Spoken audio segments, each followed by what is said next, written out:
Last time on the wilds of Valandiir, the crown collectors found themselves in a frigid, snowy environment. After spending some off to collect themselves and reorient themselves into this life of adventuring, they met up at their fortress, Stonehelm Keep, to decide on what came next. And with Koza having something of a little side mission he pitched to the group, in which he wanted to aid a fake beast of some kind far to the southwest, the group said, sure, why not?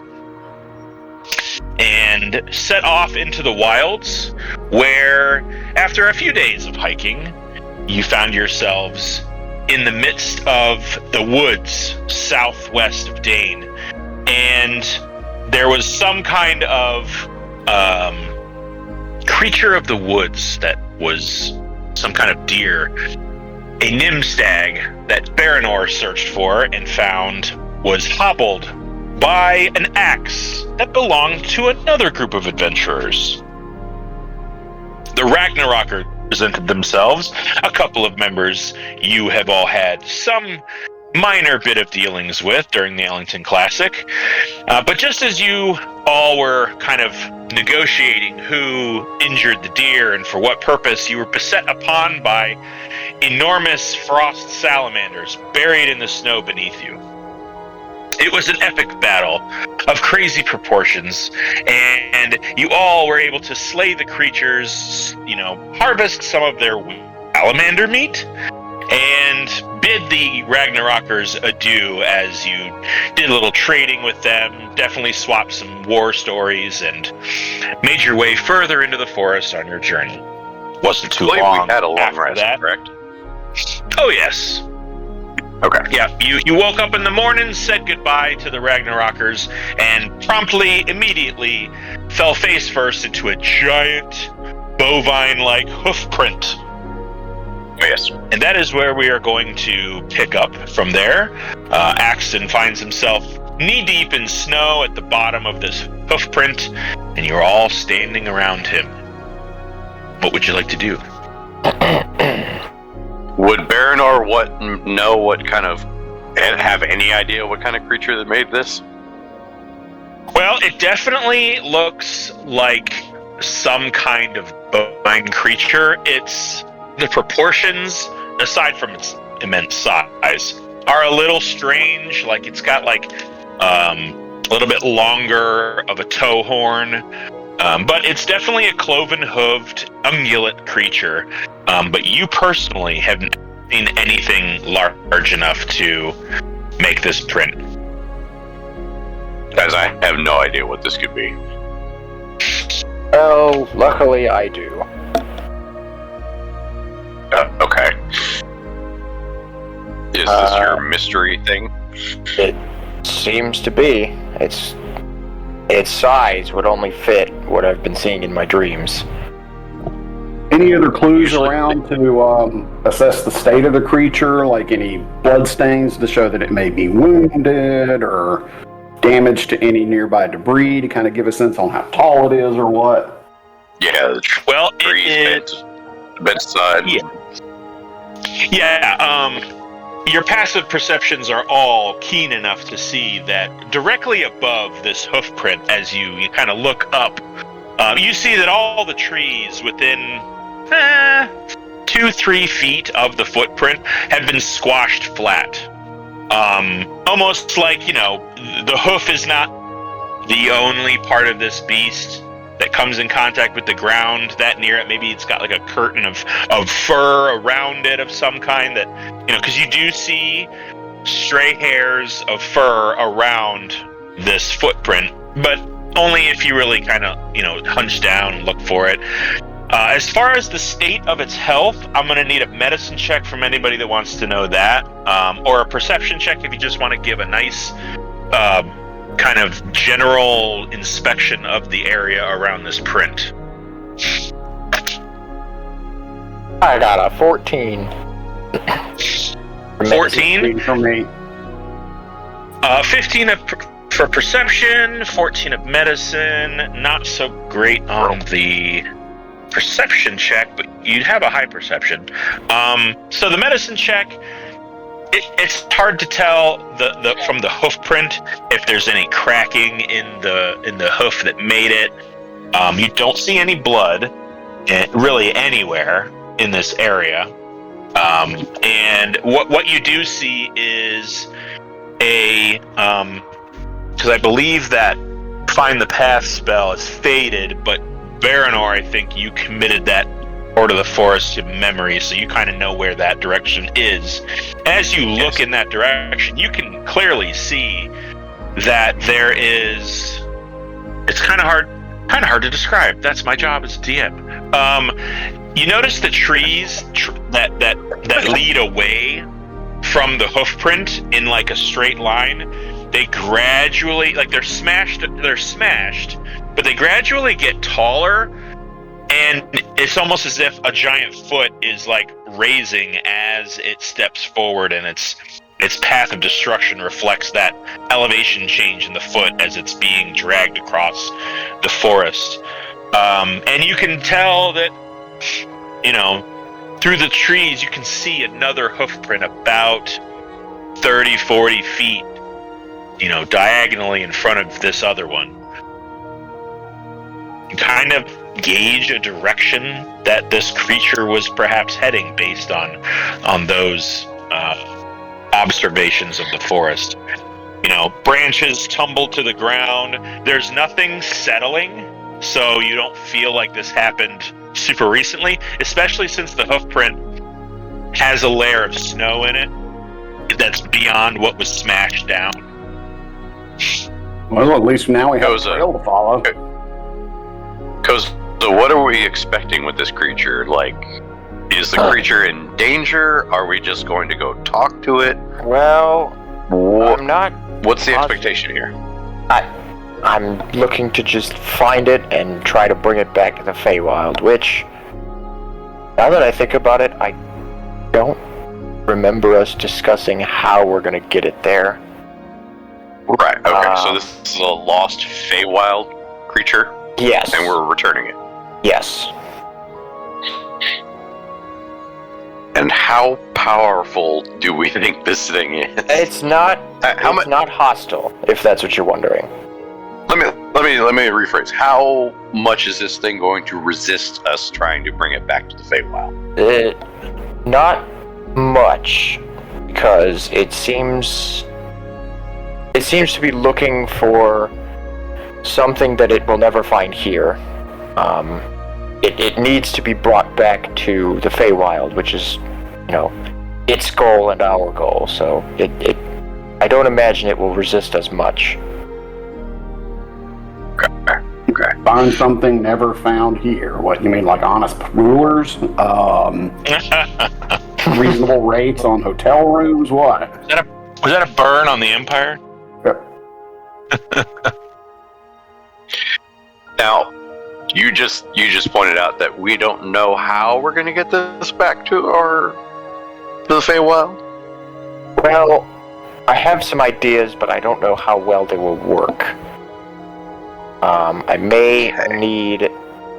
We may need to talk to Drelka once we find it. Okay. Do we have a way of summoning her or talking? I have a way of getting. Assuming you can. Okay. You can't just chat with her. No, I do not have those capabilities, unfortunately. Okay, I don't know what you're capable of. All right. Well, like I said previously, now we got a trail to follow now. Yeah. Pretty obvious. How old would you say this track is? How thick is the fresh snow thing? Asking DM. Oh, okay. Yeah, Koza, Karish, really anybody. We can do a group, individual survival check. This footprint is definitely curious, and tracking is something that you guys are going to have to cultivate if you want to. Okay. So each of us make a survival check. You said. Yeah, let's have an entire group survival check, just to see where everybody's at. Mavens. Some of you are out of your element out here. Some of you are right at home. Yeah, Steph is laughing hysterically over here. Big ol' 5. All right. Big 5. Big old 5. Well, the handy dandy, the ranger and the dungeon diver are a resident arcane artifact hunter. Are pretty good at tracking. Let's be honest. It comes in handy in both of their career paths. Yeah. So it's morning. It is snowing, but it's not. It's a very light, kind of flaky snowfall. So based on the fact that you guys have been up for about an hour and a half and trudging through the woods. Oh, point of order. Did you guys bring the cart with you, or are you guys just on horses?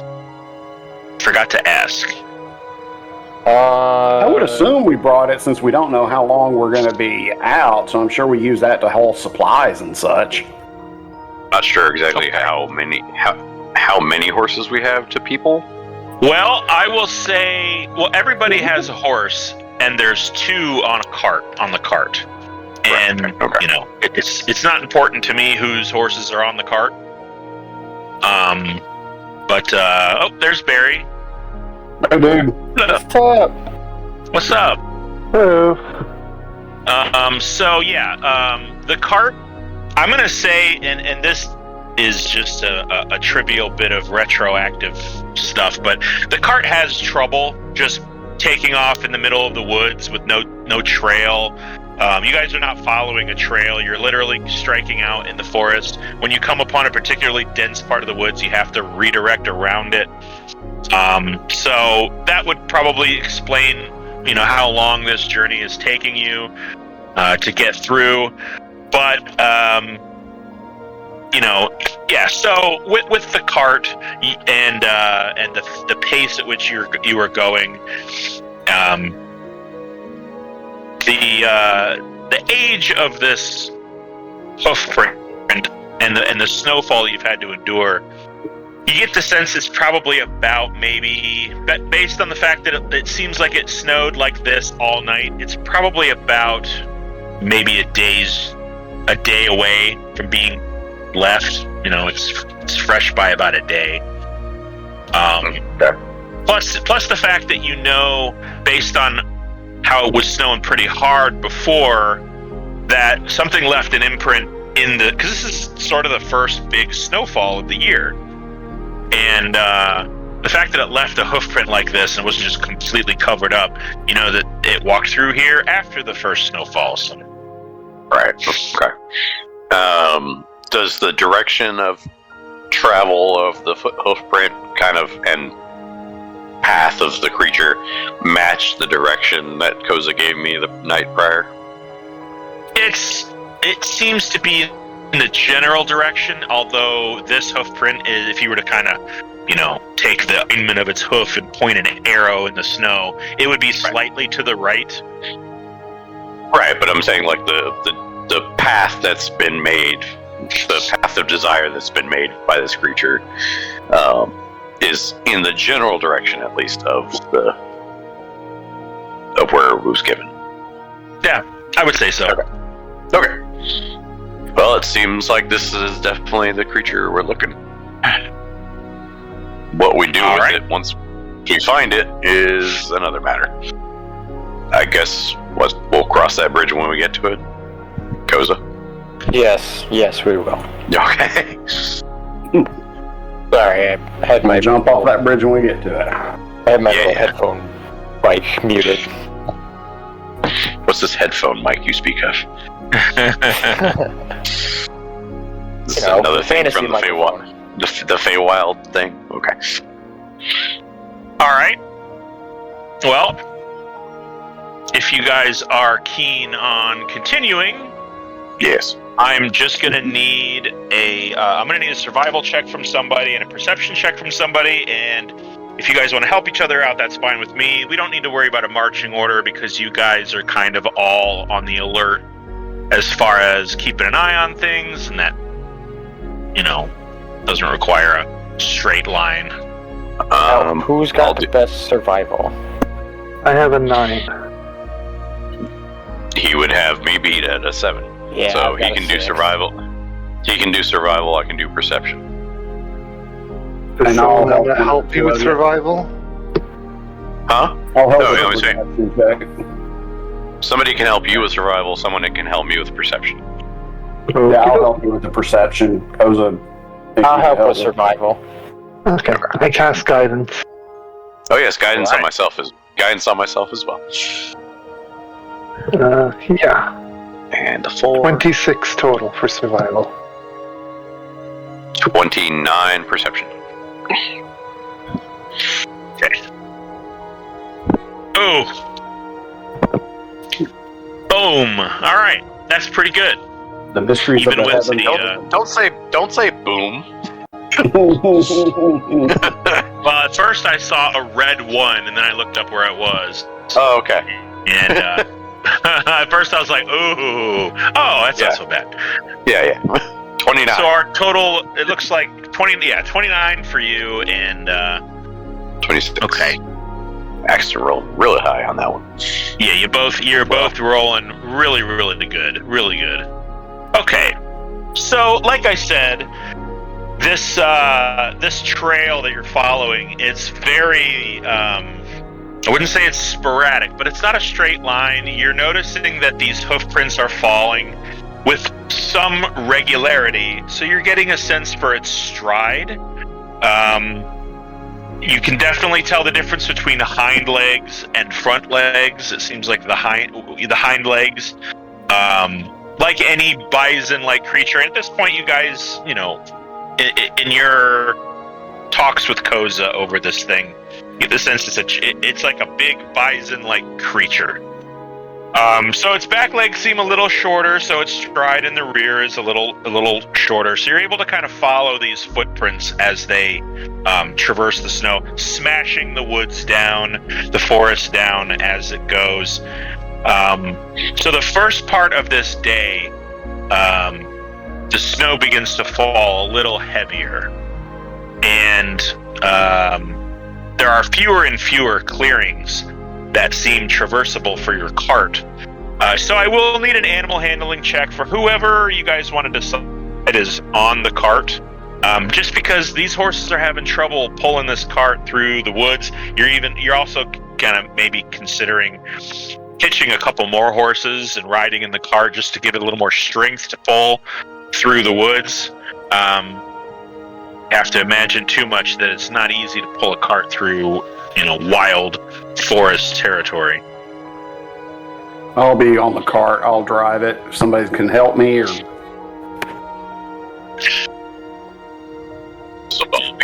I can help you. I have. good, Whoever. because I need it. Oh no.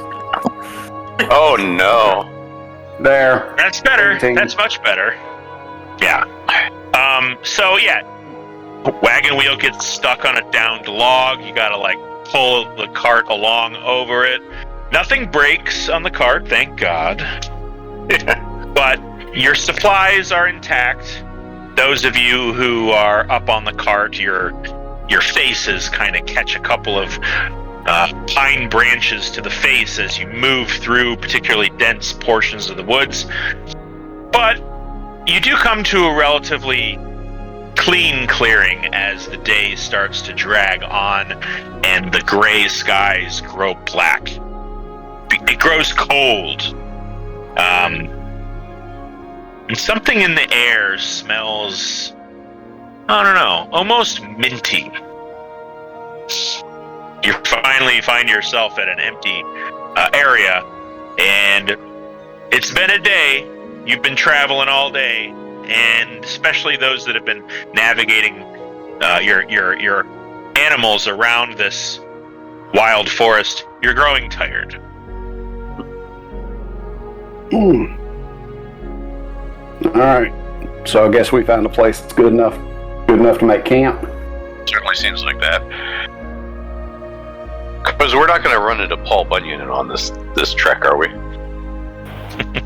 I don't believe so. Wrong universe. Yeah. This isn't a blue ox we're chasing, are we?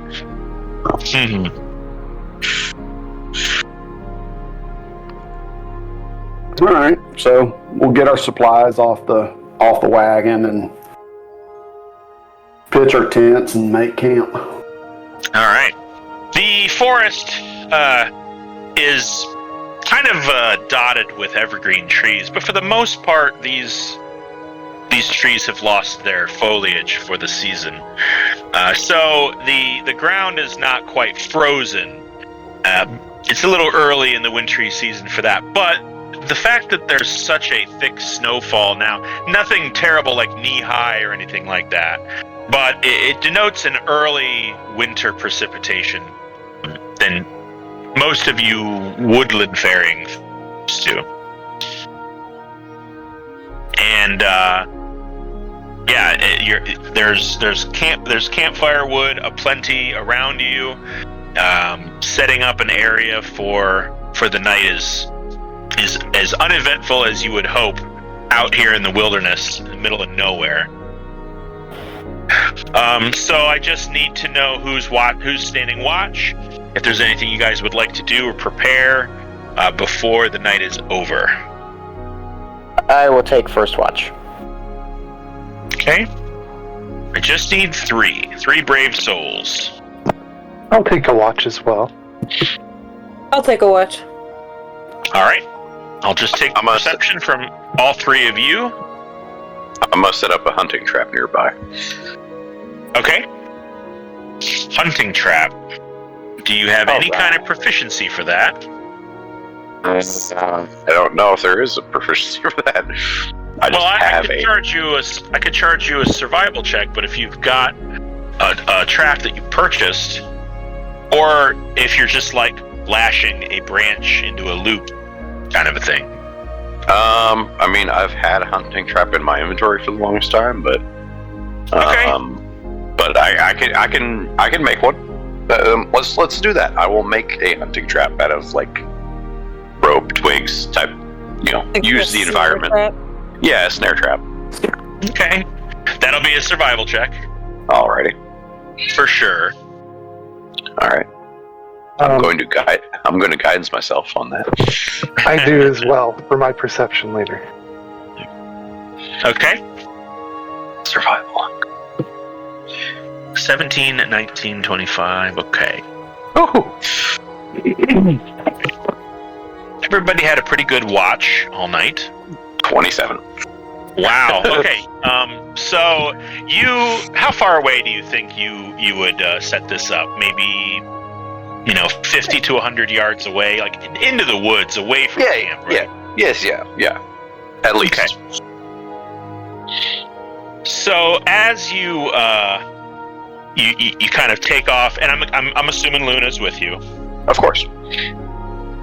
Yeah, she's got her nose very low to the ground right now, keeping an eye on any sounds she may encounter through the snowflakes.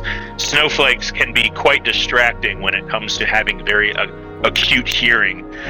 But she's doing her best to kind of differentiate between woodland skittering and snow falling on the ground. And you kind of get to a place where you can't see the firelight anymore, and you can't hear, mutterings from the group. Everyone's trying to be quiet as possible, but people are chit-chatting, and you're far enough away where that's quieted down. You approach what looks like a young spear oak sapling. Known for its flexibility but strength, you kind of bend it down into a loop and affix it to the root of a cut or torn kind of a branch-like tree on the forest floor, and affix that with a loop straddling what looks like a path, or at least a small clearing where a rodent-like creature could definitely use as some sort of travel highway through the woods. Kind of give Luna a nod. She gives you a nod. She seems interested in a noise off to the right. And just as you set that trap, you look up and you see what she was tracking. You hear her under her breath, just quiet enough for you to hear, but not enough to spook anything beyond. And you see a deer. Not a nimstag, but it definitely reminds you of that special creature that you helped escape its injury yesterday. Just kind of pawing through the snow, perhaps looking to snack on some grasses that are still green underneath, not quite killed off from the wintry frost. And it pops its head up and meets eyes with you. Okay. Quick glance, could I tell male or female? Oh, it's a female. It's a doe. Female? Okay. Yep. The males haven't lost their antlers yet. Right. Okay. How much provisions do we still have? Oh, you're outfitted quite handsomely with salamander meat. Okay. I'm gonna let this one go. Kind of shifts its gaze, snapping left to right between you and Luna. You can feel Luna understanding what you're saying, but also you get the sense of, what a pity. And it scampers off into the woods. Yeah. We don't need it. Luna circles around. Her hackles are no longer up. You are pretty confident that you two are alone in this portion of the woods, and perhaps for a good bit of distance in every direction. So, I'm just going to stand for... Oh, sorry. Go ahead. Go ahead. No, go ahead. I was going to say I'm just going to stand for a moment and just kind of enjoy the quiet of the woods. I've been around civilization a bit too much lately, and it's good to be back into this kind of environment. The cold air crisps your nostril hairs with each breath in, and as, micro painful as that is, or at least just the least bit unpleasant, the freshness of that air filling your lungs is a reprieve. The winter's chill of night approaching is welcome, as you know that doesn't allow for you to have to swat at disgusting swamp bugs or that muggy feeling of being hot and cold at the same time because you're ill from some swamp-like disease. Winter's chill cleanses all in some respects, like a forest fire. You stay for a moment. Give yourself a couple of breaths that you take pleasure in fogging in front of you. Yes. Luna kind of tiptoes around you in probably a 10 to 20 foot radius, just sort of slowly circling, looking at the ground, just glancing in the distance between trees, not finding anything interesting, and continuing on until you both make your way back to camp. Okay. Koza, you have first watch from the hours of, I'd say, maybe 9 o'clock until maybe around 1 o'clock in the morning. You experience twilight. The moon is out. You can barely see it through the break in the heavy snow-laden clouds, but it's there. I'm gonna do kind of the same as Baranor and just kind of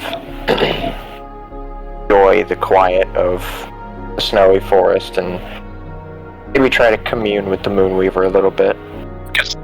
The moon, while not being crescent tonight, it's kind of in that almost full where it sort of looks like an egg.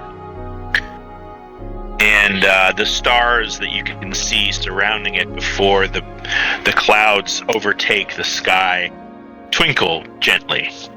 It's almost a little window just for you. You feel that connection with the Moonweaver that you had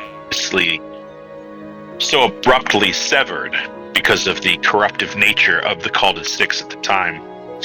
Just kind of bathes you and almost almost warms you in a kind of an early summer way. You hear no words enter your mind. You just have this feeling of kicking your feet up next to a hearth in your forest hut, and being surrounded by friends feels like being surrounded by family. Family. It's a word that you've put out of your mind for some time. In place of equally important causes, you recall what had you strike out on your own from your village in the first place. Got yourself caught in Brackenshire and united and joined with these characters you call friends. The reasons that you struck out on your own are painful, and so you do your best, for the sake of the mission at hand, put them out of your mind as best you can. Clinging to what you heard the Archon of the Moonweaver say to you. That she is alive. She is alive. In trouble, yes. But still living. Just hope I'll be able to find her in time. Your watch passes without incident. Paxton, you are gently shaken awake by Koza.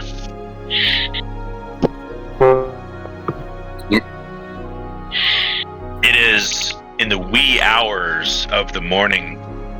By now, the moon is shifted behind the clouds, so it is truly dark, as the fire is just barely keeping itself aflame. You see Koza kind of nudge with a stick, nudge the burning embers coals and logs around, maybe adding a couple pieces of wood to keep the flames going and warm. Mm-hmm. He toddles off to his section of the camp, and your watch begins. The night is calm. Very, very calm. The air has almost no wind or breeze to it. The snowflakes continue to fall. Halfway through your watch, you almost get the feeling like it's going to stop snowing as they become very sparse and infrequent. But then it picks up again and starts to cover the camp in a very light dusting. During your watch, you can feel yourself pulling tight around you, this fur cloak that you have, and your spiffy, fancy new clothing, unfortunately showing signs of the environment, as you have a ring of mud around your ankles, and everything is covered in a light layer of moisture as the snow has melted around you. City boys.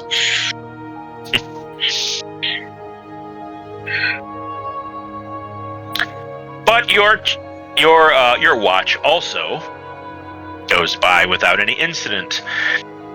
You do see the occasional owl pass across the light of the campfire, silently, of course. Mm-hmm. But that's about it. There's not a lot of activity when it's cold like this. You hear kind of the stepping over twigs and underbrush in the distance that, to your keen mind, sounds like perhaps a deer or a fox just trying to move from shelter to shelter in the cold, keeping its distance far away from your camp.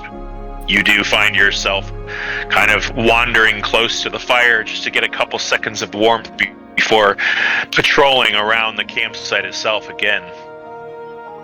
And it is dark. Terribly dark for someone without dark vision. But you don't hear anything to give you too much cause for concern as you step in and out of the campsite until shaking Maven awake. Maven's probably already awake. She only needs 4 hours. Yeah. Well, shake her out of her trance. I think you guys have to go into some kind of trance, don't you? Yeah, for like 4 hours, yeah. Yeah, definitely. You see Axton approach and kind of shake the sleepies out of your joints and snap up to some kind of attentive position. You're not terribly accustomed to the cold. You've experienced your fair share of seaside frigid breezes, being that the Taliesin Monastery is on the west coast of Valandiir, right up on the edge. But winter cold is not as terrible and unbearable out there as it would be here. So this is a bit of a shock. Shivering. Just quite naturally, being a Denisian elf, your body is accustomed to much warmer climates, as the realm of Soldanus, where your people are from, is that of a tropical forest environment. So you're glad of the cloak that you purchased to shelter you from the cold, but it's just not quite enough, and there's this bitterness that sort of sets into your bones as you move slowly. Now, if you were in the middle of battle or hiking through the woods, you'd probably keep yourself pretty warm through the movement, but this slow trundle with your ankles covered in snow through the woods, it's enough to give you a bit of a shiver. Should have bought a hat. My ears are cold. With a 19, the most craziness that you get up to all night is, at one point, you are constantly expecting to see something in the woods. And you know it wouldn't be real. You know it wouldn't be anything but your trauma sneaking up on you and playing tricks on you. Ooh, PTSD. So you have something of a uneasy watch. You snap your gaze over your shoulder, almost having a micro panic over the fact that you can't quite see through the smoke of the campfire, so you shift around just so you have that part of the woods covered.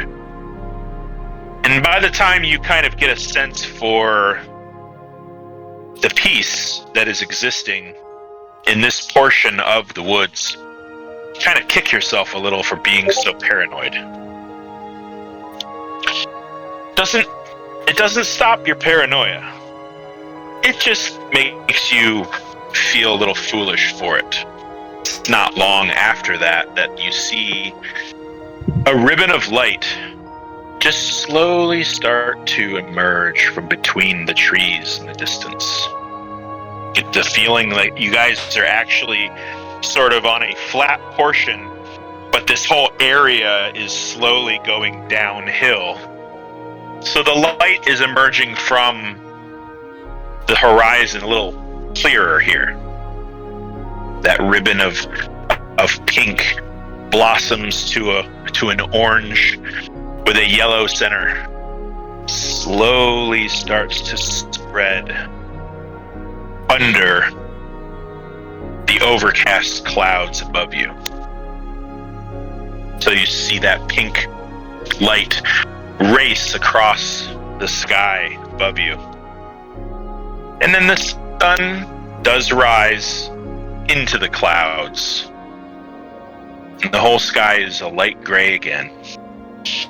You all awake from your slumber,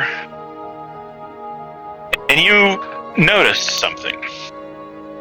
Now, since Maven's on watch, let's get a perception check from Yuno, and from Kravish, and from Axton.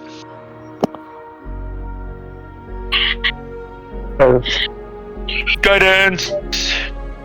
Nope. Yuno's got a case of the groggies.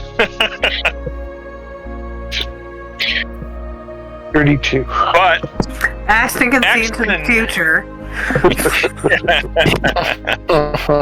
He sees nothing. Oh my god! What does it mean? That's some strong coffee he's drinking this morning. Yeah. A little bump of coke before anybody noticed.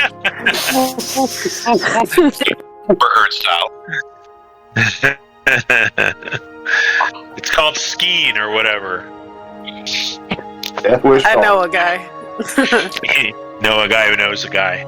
Everyone Moon knows sugar? a guy. Moon sugar? Yeah, something like that.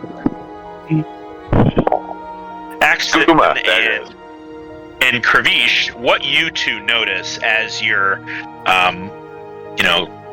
getting your gear together, packing the horses, is the forest around here.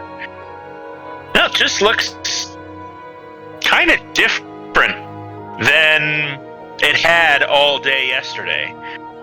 You guys did sort of stop in the pitch black of darkness and make camp. So you're not sure if you noticed it last night or not. It's not overly abundant, but there are these weird curls to twigs and branches and leaves. These strange designs where they don't end in like a spiky kind of fashion that a winter leafless tree branch would. They kind of end in these small curls and twists. You notice that there's a branch in the middle of a tree, almost looks like it ties itself into a very loose knot before ending in a strange direction.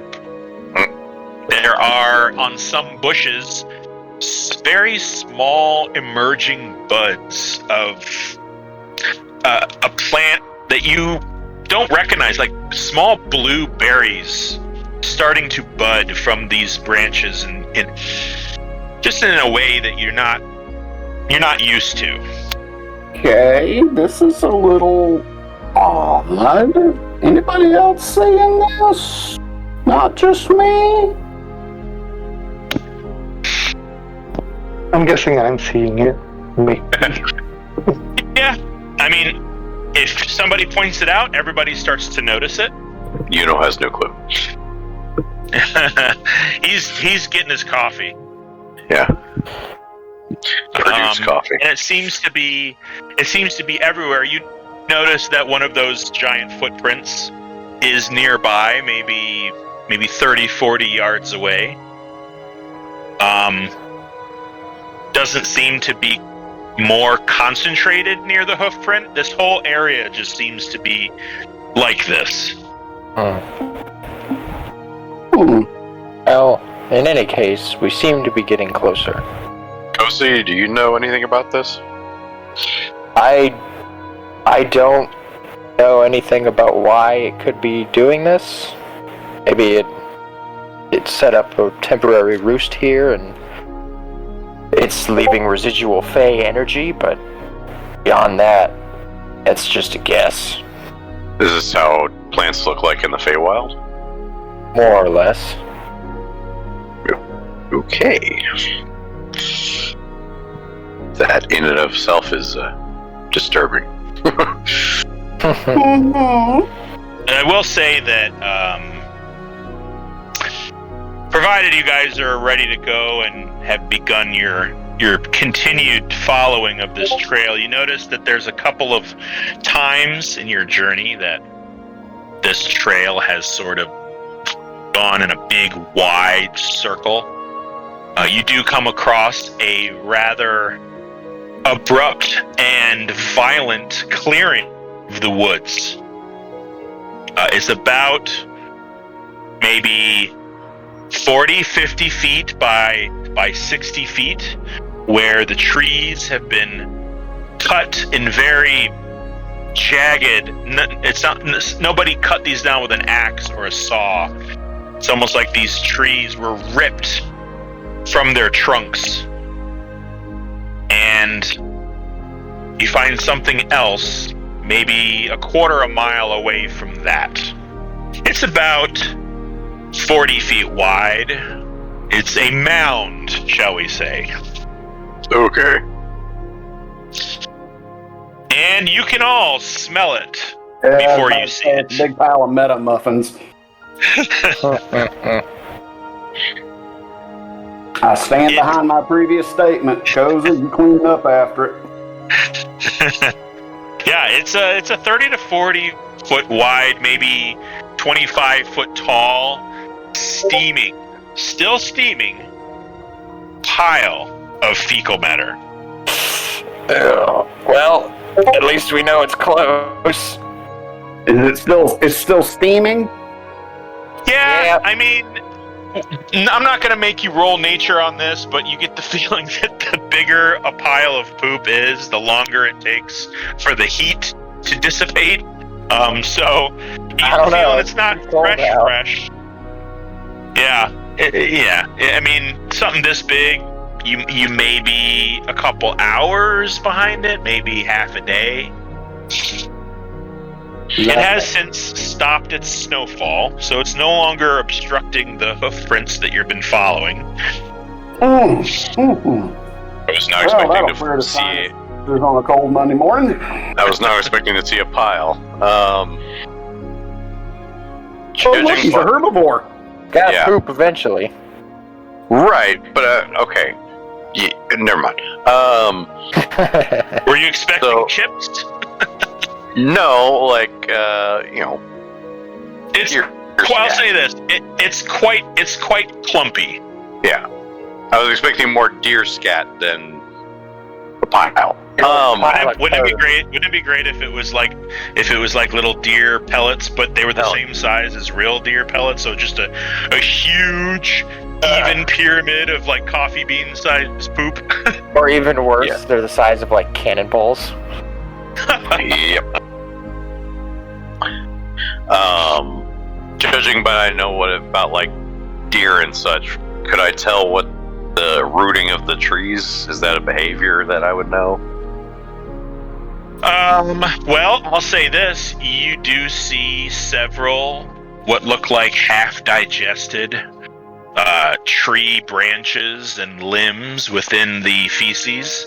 Okay, so not everything. You didn't find any scratches or scrapes that would denote some kind of marking, but it was a pretty big section of forest just cleared.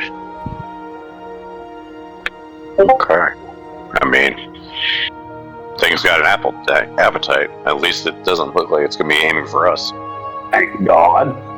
Yeah, I mean, just on cursory inspection, you don't find any skeletons in the in the pile.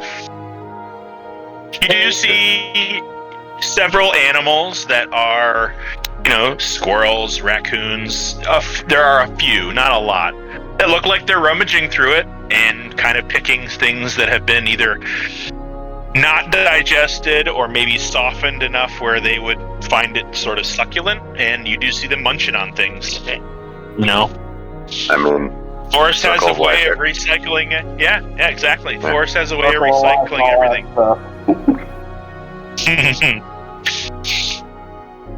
This is the bottom of that circle.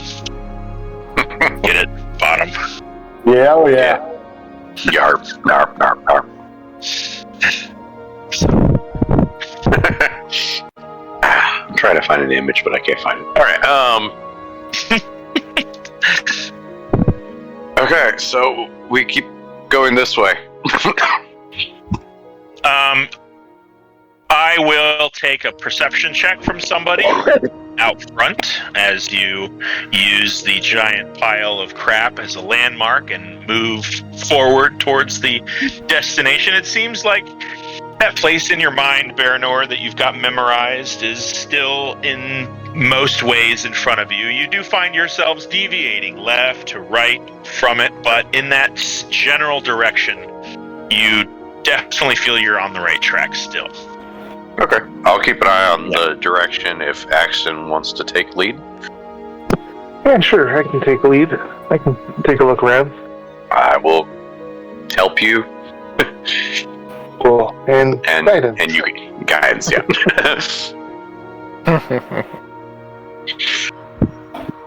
Hey. Damn. All right, Axton, strap in. 34. Yeah. 34.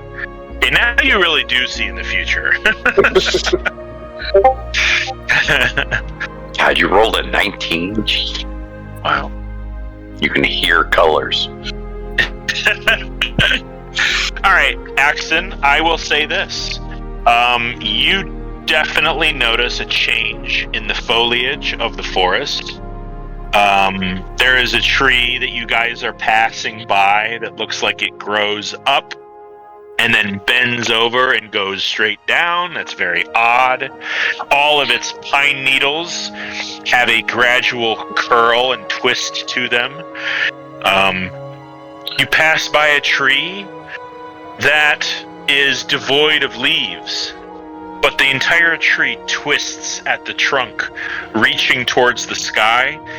And in place of leaves, you see tiny little blue flames dancing all along its branches, leaving it completely unburnt, and you feel no warmth.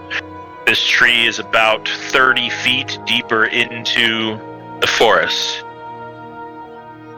It emits no sound. Animals do not seem to be running from it. You see a couple of red ferns that you pass by that you're positive are not indigenous to this temperate climate. They seem to wave with wind that isn't there. Trees themselves seem to move ever so slightly, some forming a reaching claw towards you. Others, a humanoid hand greeting. But as you pass by, you notice it was just a perspective thing. That's not what it looked like from a different angle. Forest is changing around you. Yeah, and I point out everything I see. It's like these blue flames, they look really weird. Like, I don't know. I'm a little on edge. This doesn't seem normal to me. Okay, basic question. Koza, have we officially arrived to the Feywild? Well, we didn't go through any portals or anything. Or was there something weird in that campfire wood? Burning a psychedelic mushroom wood. Oh, not again. I think that salamander. Oh, no. The salamander meat. Yeah, you guys did try out the barbarian salamander stew recipe. It was not good, but it definitely felt nutritious enough that you all ate a bowl of it. But I would like everybody to give me a nature check from everybody who would like to fire as to what you're seeing. Guidance. Yeah. Oh, are you kidding me? The druid's got a 2. It was almost an 18 too. 21? I'm gonna guidance as well. Yeah. All right. Choose of nature, right? It was nature? Check, please. Just 20. Just minus 1 from that. Oh, sorry. Okay. I put it at advantage. 7, I guess. Somebody was helping you, I'm sure. Oh, if somebody was helping me, 23. This is an individual journey for your mind. Okay. As you're all kind of staring, going in your own head, what the hell is going on? Maven, this is perplexing to you. You have no idea what is going on here. For all you know, yes, you may be in the Fae. I mean, why not? Stranger things have happened, right? True. You're kind of taking everything in. You've been in some weird places before. You could take it or leave it on whether or not this is you guys were transported to the Fae. Although, being an expert on portaling and on magic, you're pretty sure you have to pass through something, a moon pool or a mirror or a portal or something, in order to change realms. So you're pretty sure you're not in the Fae. Kravish and Baranor, you're kind of looking around, comparing the indigenous plant life that you are seeing still intermingled with these strange plants, and as you kind of get closer to some of these shrubs, you notice that they're slowly, you get kind of real close to like a leaf, say. You're noticing that they're slowly changing back. It's it's almost on a molecular or a cellular level. You're seeing that strangeness of these plants, or perhaps a different color, start to slowly almost dry out into its natural form. But it's happening very, very slowly. Only if you get real close to it do you notice. So I'll say that you have the feeling that these are regular plants. It's just something's happening to them. Temporary thing. Probably brought on by the creatures passing, or proximity to these plants. It's entirely possible. So by that would mean the weirder shit gets, the closer we're getting to it. Let's hope so. You take a couple more minutes, and then you hear something far away. Okay. It's almost like thunder. A rolling, echoey, thunderous sound that's not loud, but you can tell that wherever it is, it might be loud. For you all, here is just a rolling rumble that sort of moves throughout the landscape. Not quite as loud as thunder. Again, very subtle, very far in the distance, in the direction that you're going.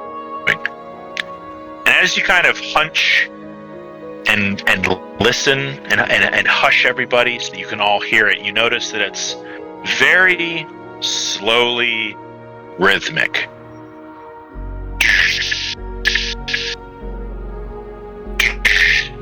Almost heartbeat-like. Again, could be miles away.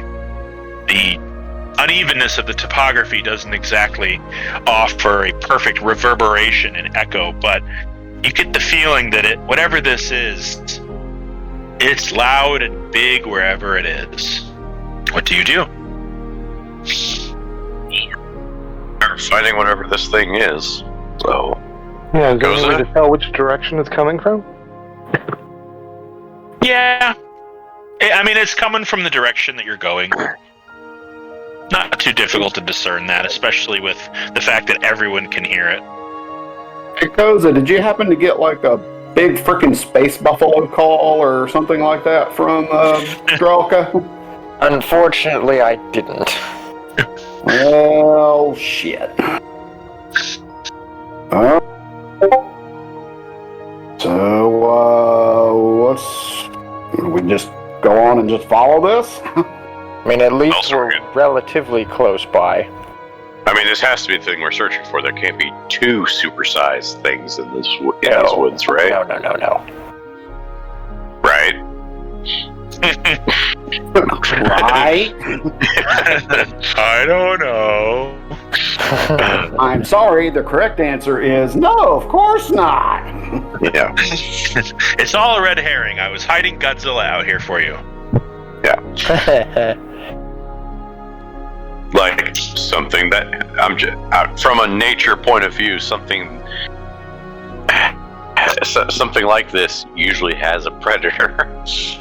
Oh gosh, I don't even want to think about that right now. Yeah.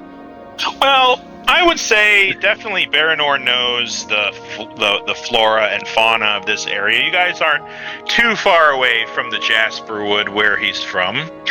Yeah. You know that in this area there just aren't large animals like this, even predators. Right. They tend to like, yes, there are rocks, giant birds, and there are large lizard-like creatures, but they typically shy away from colder temperature. That's one of the reasons why you like the winter weather, because you don't have to contend with huge super predators. They kind of travel south and follow the warmer weather. I was more worried about something that followed it from the Feywild.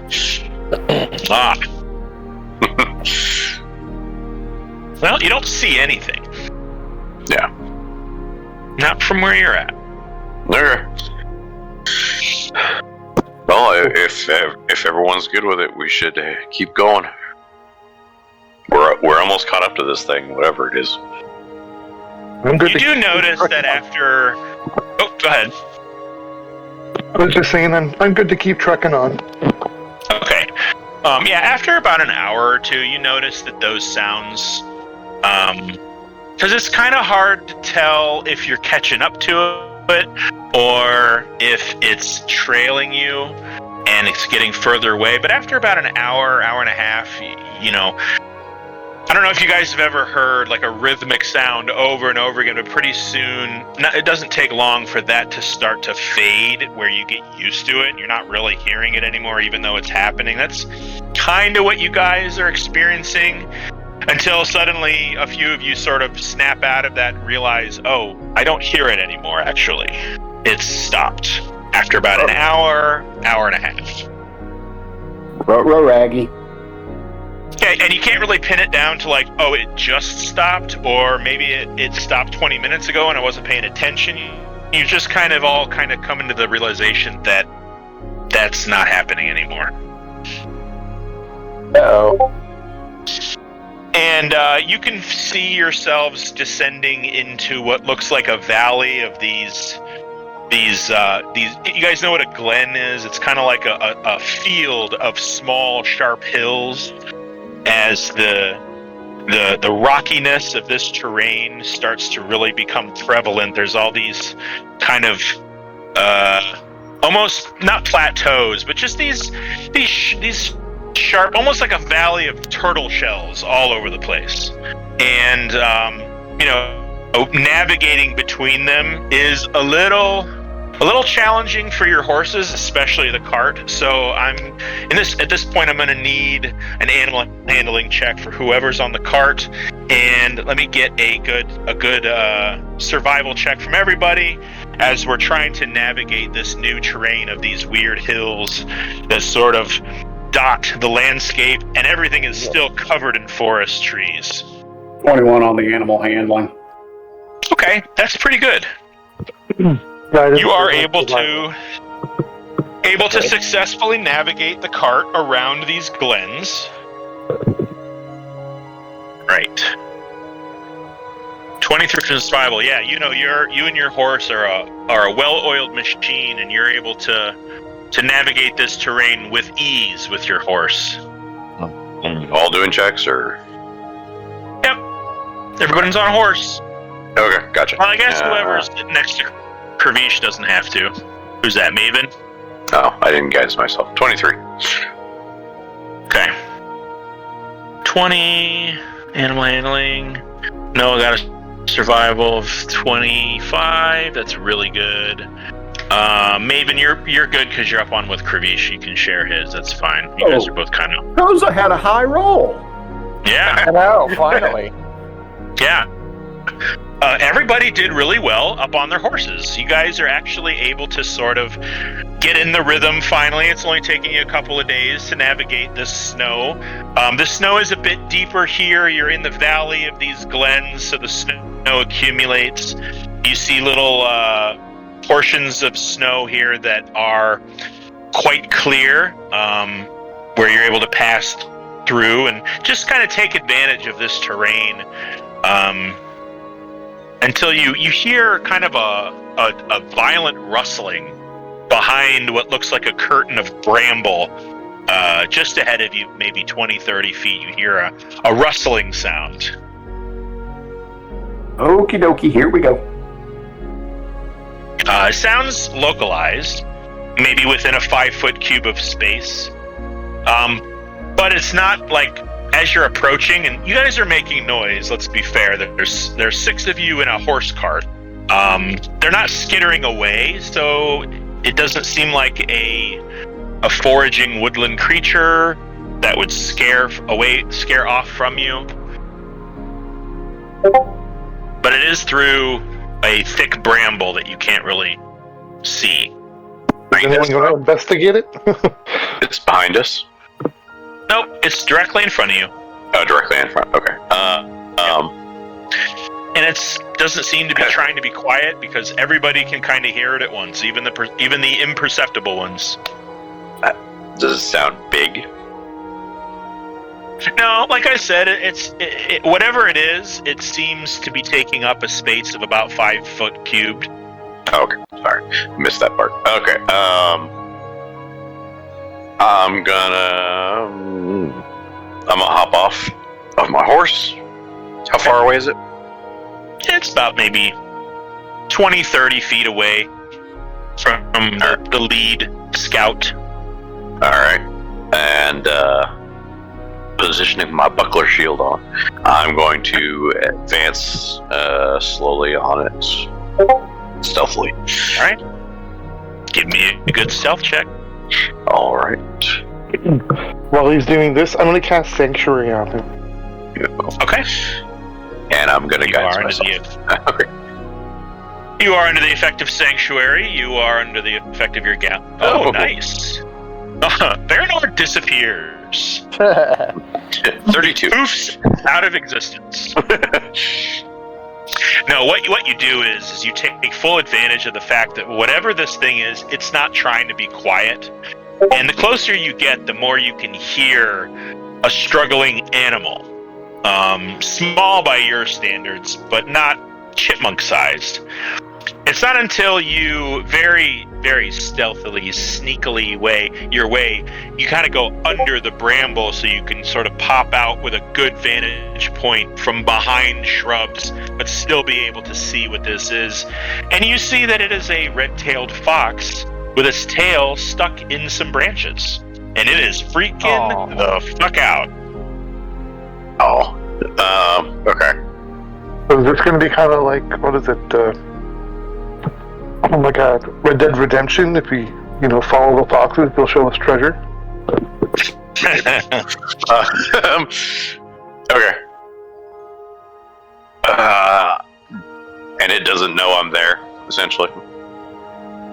It doesn't seem to know anything other than I'm stuck and I'm trying to get out and it's freaking out. Like, you can see its tail is like heavily tangled in this like thick, thorny bramble. Mm-hmm.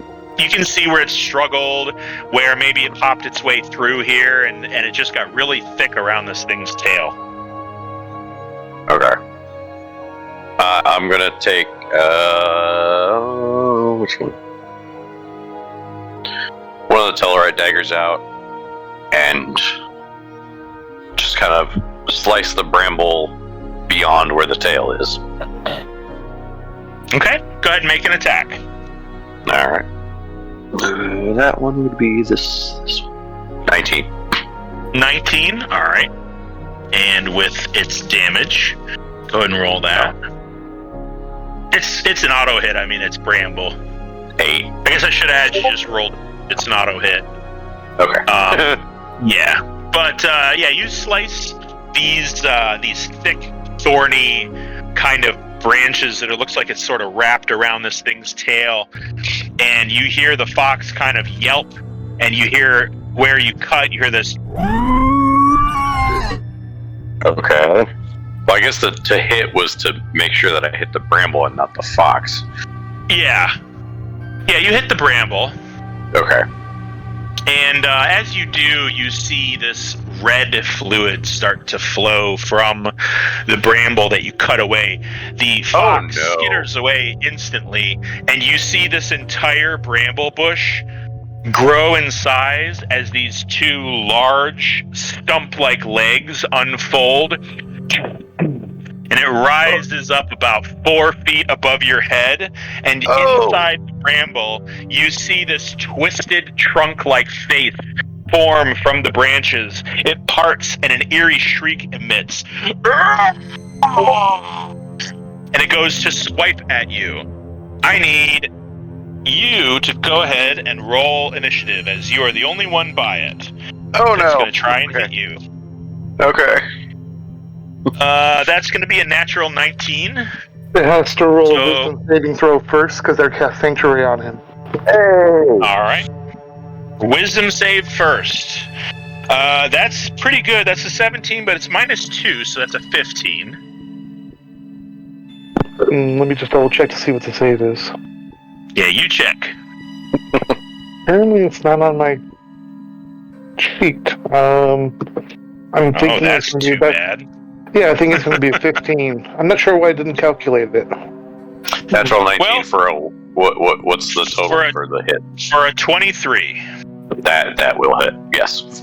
All right. Yeah, he's going to do 11 points of slashing damage as he just whips at you with this appendage emerging from his torso. You do notice that it has these red glowing eyes in the middle of that face, but it's covered in bramble above it, almost like a big giant thorny afro. I just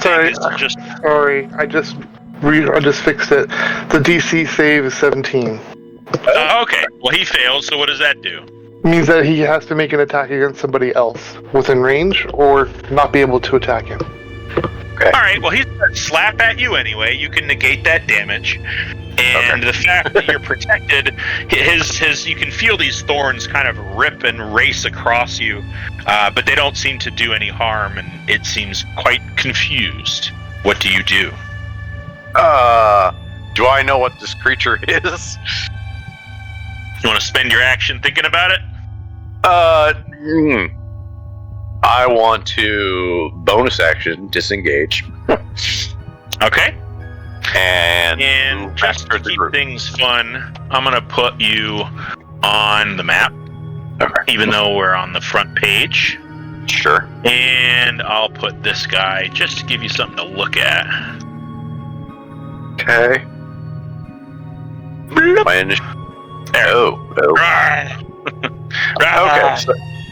Okay. All right, it's you and he. It is now your turn. Okay, like I said, I'm disengaging and moving back to the group. All right. Koza, what the hell is this thing? Baranor emerges from the bramble, and the bramble emerges from the woods. It's about 6-7 feet tall. The bramble is chasing.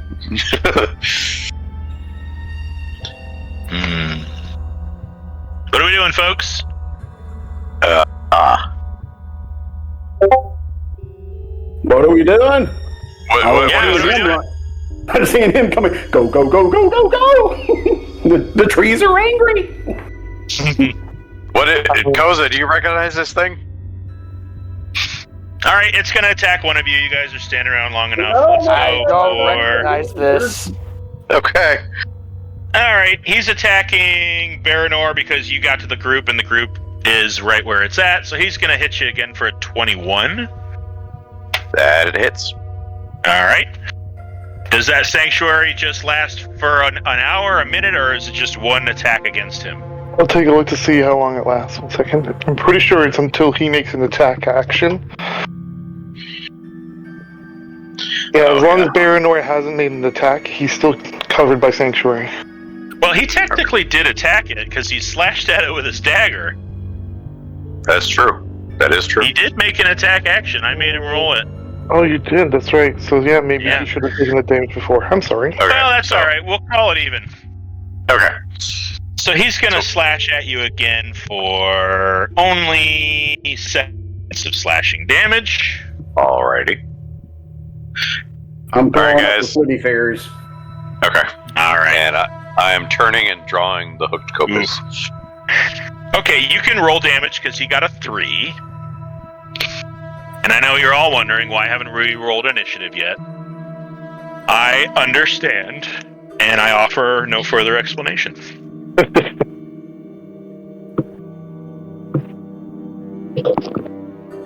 We will roll initiative when I say we roll initiative. Alright, well, it just hit somebody, so I'm going to give you guys a chance to sort of come up with what you want to do. Yeah, I've got spirit attack? guardians up and meshing the cart. Okay, yeah, it's pretty close to you, so I'll say it's within that range. It did fail. Did you roll damage for it? Just yet. Alright, okay. That's 13 points of radiant damage. Alright, yeah. It absorbs that damage, and you notice that, I don't know, for some reason it doesn't seem to be fizzling it as much as you'd expect it to. Okay. It does damage it, just, you'd think it would have kind of taken this thing apart, and it just didn't. All right, so let's see here. Axton, you can do something. Maven, Koza, all of you guys have a chance to do something. We'll go down the list like we've done before, and we'll say, Kravish, you set up your flitty fairies. So, Koza, what would you like to do? I think I'm going to ready a sacred flame. All right. It's ready. Have I seen anything like this? Now that it's mobile, yeah, I mean, you've seen things like assassin vines, and you've heard of things like dryads and creatures, elemental creatures of the forest. You've never actually seen anything this malevolent before. This predatory. Usually, large plant creatures are friendly. At least you have ways of communicating with them so that they leave each other alone. This thing's quite ornery. Is it a monstrosity or an apparition, or? As far as you can tell, it's just a plant. Okay. It's an active, animated plant of some kind. Humanoid in appearance, but still very plant-like. Okay. Just curious. Yeah. Whenever I can, I'd like to cast Guiding Bolt at it. Cool. Yeah, go ahead. Go ahead and roll that. Yeah, right. Whoa. Oh no. It is super bright right now. To the point where you actually, you just sort of like set it on fire, and you can see that its afro of bramble just sort of like shrivels towards its cranium, kind of like steel wool that's been set on fire. What would you like to do? I'm just gonna huck a firebolt at it. Okay. Everybody set it on fire. Your attack has advantage because of the Guiding Bolt. It does. So 24. Yep, that's a hit. And 14 points of fire damage. Yeah. With that, this thing just incinerates and blasts apart.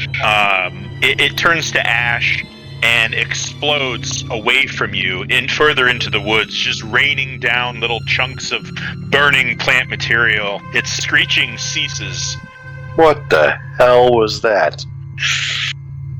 And that's when you see next to you one of these glens, one of these huge hills, starts to slowly shiver and rock to the right. Ah, shit. About a dozen or so trees lean to the right slightly, and then lean to the left. And you see these huge, immense, dead trees with these twisted bramble rise into the air. Goddamn Torteras. You hear this very deep bellow, and you all see rise to its feet an immense creature of gargantuan proportions. It's about 30 feet away from you. This entire hill rises slowly into the air, trees growing atop its back. Two huge, twisted, and wild sets of crazy, sharp, and twisted antlers. 3 pairs of bluish-green light dot the front of its face as 6 eyes slowly blink in your direction, bathing you all in dim light. Bovine-like nose and mouth that looks like it's dragging 3 huge, long tendrils of dreadlocked brown fur that trail to the ground. It stands at full height, nearly 100 feet tall, as its huge bovine split cloven hoof-like feet step a little closer to you. Ding! Ding! And this face, immense in its size, lurches forward until it is mere feet away. Stench of musk rolls into the clearing as leaves and snow and dirt and grass rain down from its undercarriage, peppering the forest floor beneath it, which has been squashed flat and barren as it stands and towers above you all.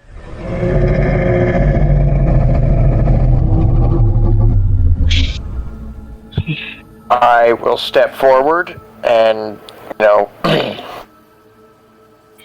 kind of greet it with, body language. And I will simply look at it and say, so you're the thing that's been trying to contact me. You have a name? The creature sits for a moment and regards you. It opens its mouth, and this huge, leathery, wide, flat, slime-dripping tongue emerges from its mouth and races across its huge nose, sort of drizzling this long, ribbony, clear, smegmic-like substance just drops and drips all around you. And that tongue retreats back into its huge mouth. This warm air from its breath just blasts you in the face. And its relatively unpleasant breath is just overwhelming as it just covers you in a shower of warm vapor. You've never been in the presence of something so big that even its minor body functions seem like a catastrophic weather storm around you. And it just leans on its hooves and gets down real close to you. Those dreadlock-like draping beard clumps of hair just kind of coiling on the ground as it lowers its head. Name. What is name? Well, I'll take that as a no. How long have you been here? How long? I have been here too long. I am so... Now, mind you, none of you can hear this. You just hear... I am sorry for the blight. It is here because of me. And he looks at you see the creature briefly glance down with his huge manhole cover size glowing eyes as they blink down at the pile of ashes from the creature you just slayed. Oh, I don't think you're doing it on purpose, right? On purpose? What does this mean? And he starts to chew this huge wad of cud in his mouth, and you see a couple of tree branches just trickle out of his mouth. I'm assuming you aren't meaning to do this to the land. Meaning to do this, not meaning to do this. I do not know this land. I am law. Well, my friends are here to help you back home. I'm assuming you don't remember how you got here. Got here? Where is here? My home is not cold. Yes, you are very far from home. But I have someone who knows how to get you back. And I might as well show you what he looks like. I meant to do that before. You see this big old guy. Okay. Well, I am Law. Must get back to home. Has been many sunrises. Child will die alone. Koza, what's going on? Well, just give me a little time. Okay. yeah, we're just hearing a series of. I'm getting answers out of it. I've met your child. He is under the care of an old friend of ours. Child must be grown by now. Oh, right. I forgot. Time works differently in the Feywild. Well, then, me and my friends will delay no longer in getting you back home. And I turn back to the group. We may have to consult with Drelka first. Go for it. You all- Bring her up. You all hear the creature emit a word that you can all hear. It sounds like a word. You just hear, Onak. And that's when Koza you hear it say, What was that? Onak does not live long without mother. Yes, we will not delay. Just stay here. Cannot stay here. And it starts to, you see it all raise its foot, and it raised another foot. You have seen child. Bring to me. Bring me home. And it starts to stomp its feet with a little bit of regularity to the point where it's really kind of making the earth tremble around all of you. Okay, Your okay. horses are getting super spooked. Oh, don't worry. So are the riders. We will bring you home. I just have to talk to an old friend first. It will not take long. The land twists and changes with me. Do not belong here. Yes, I know. And you see the trees on either side of it that start waving with this movement. I mean, it's absolutely just, destroying the land underneath it and causing these trees to twist and bend. You see one of the trees, very tall next to it, start to crack, and this Onak turns its head and smashes into one of the trees. And you see that tree about maybe like 35 feet tall, get irradiated with this glowing energy, and all of its limbs start to animate. Fudge bucket. You see that energy start to spread throughout the forest, and several other trees spring to life, jumping all around you. You find about 6 or 7 creatures of various size of these trees beginning to break loose from their trunks and stomping onto the ground. They regard all of you. Now you can all roll initiative. Ah, Okay. fuck. Oh no. Let me change this peaceful music to something a little more scary. Does my initiative for before count? Nope, this is different. Okay, just check. We can't hear you, Steph. I don't want to fight it. I don't think we're fighting Alright. the air. We're just fighting the trees it's making. Okay. Okay. If you can't affect your initiative score, let me know and I'll plug it in for you. But I do have everybody up on the board. That won't let me adapt mine on the 19. All right.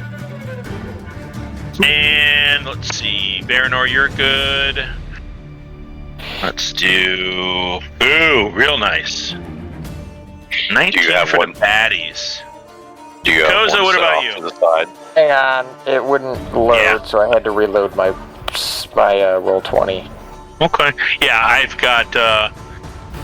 probably going One to be off doing that screen. from now on. Yeah, I got one off screen, so if I delete something, it doesn't take it out of the turn order. You figured I would have learned that like day one, but I didn't. Yeah. Did you? Yeah. Side note: did you see D&D Beyond has maps now?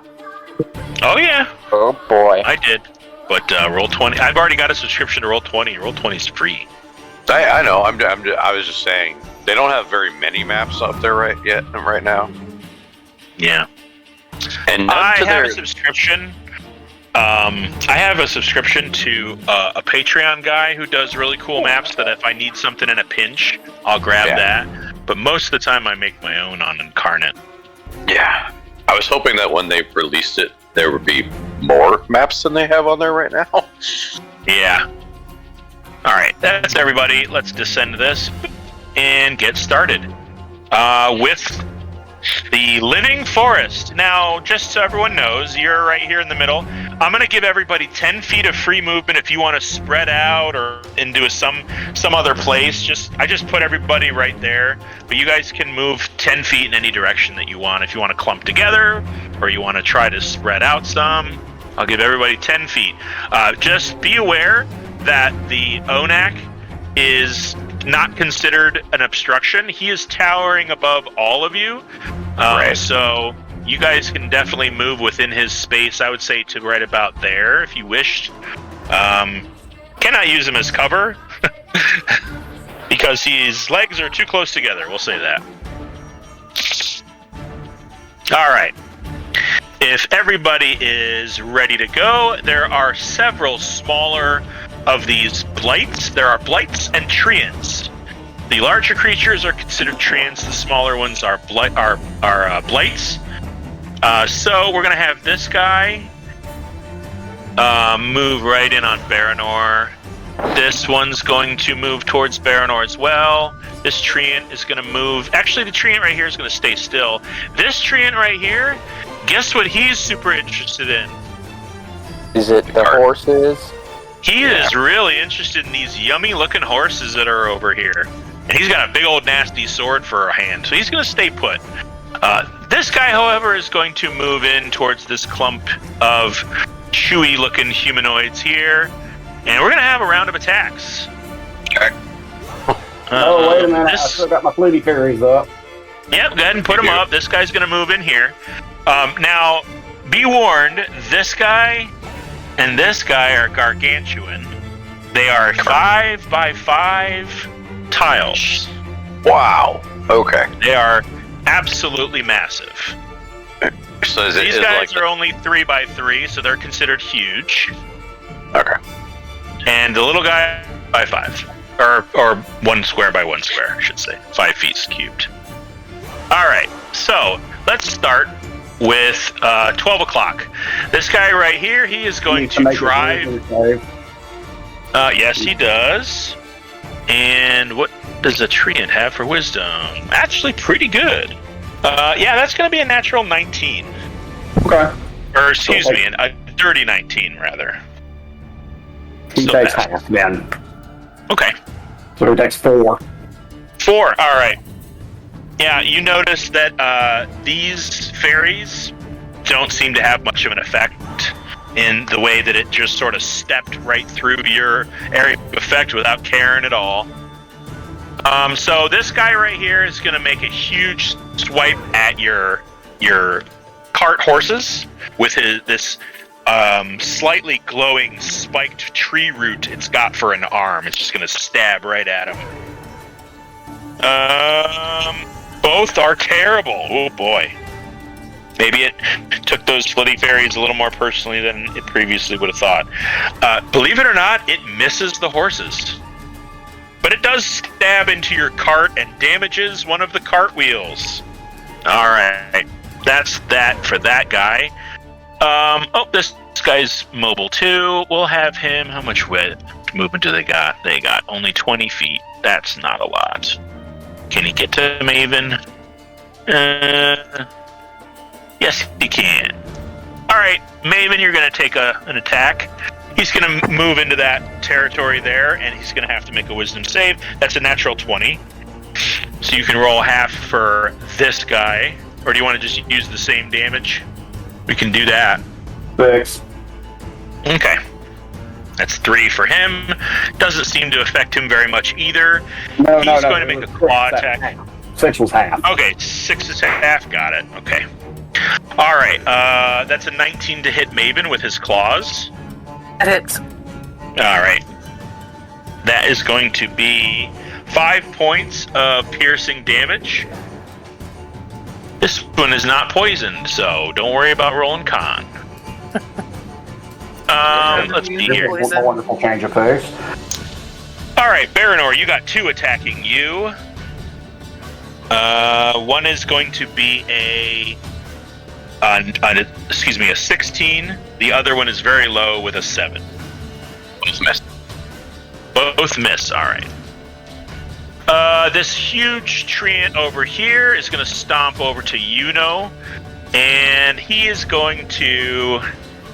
He's going to make 2 slam attacks. That's for sure. And against Yuno, one is very good. One is a 27. The other one is very low. It's only a 19. So I'm going to cast Shield. It's going to negate the second one, but the first one hits. All right. For its slam attack, that is going to be 4, 7, 8, plus 6 is 14 points of bludgeoning damage. Ow. And that's going to be its turn. And this guy right here has to make a wisdom save, which is not great. That's a 13. So it's a DC 16, so we passed it. Okay. So he takes 6 damage. Okay. And he's going to make 2 slam attacks against Koza, one against Koza, one against Axton. He's just sort of waving his thorny hands around wildly. The one against Koza is a 28. Holy shiza. Yeah, that hits. 28 against Koza and a 26 against Axton. That's going to be... rolling low, folks. 4, 5, 6. That's 12 points of bludgeoning against Koza. And that's a little better. 5, 7, 8. A 14 against Axton. As this huge tree trunk-like arms just slam into you. And if I am not mistaken, that is the forest's turn. Actually, that's not true. This guy right here, I knew there was a reason I kept him there. He's going to pick up a huge boulder off the ground, raise it above his head, and he is going to huck it as hard as he can in this direction. So and it's going to hit the ground and tumble about 30 feet. I need Maven, Kravish, and Axton, all of you to make dexterity saving throws. I rolled a nat 1. Okay. Damn it. Well, it's a lot of D10s, buddy. A big boulder hits you and does... Let's see.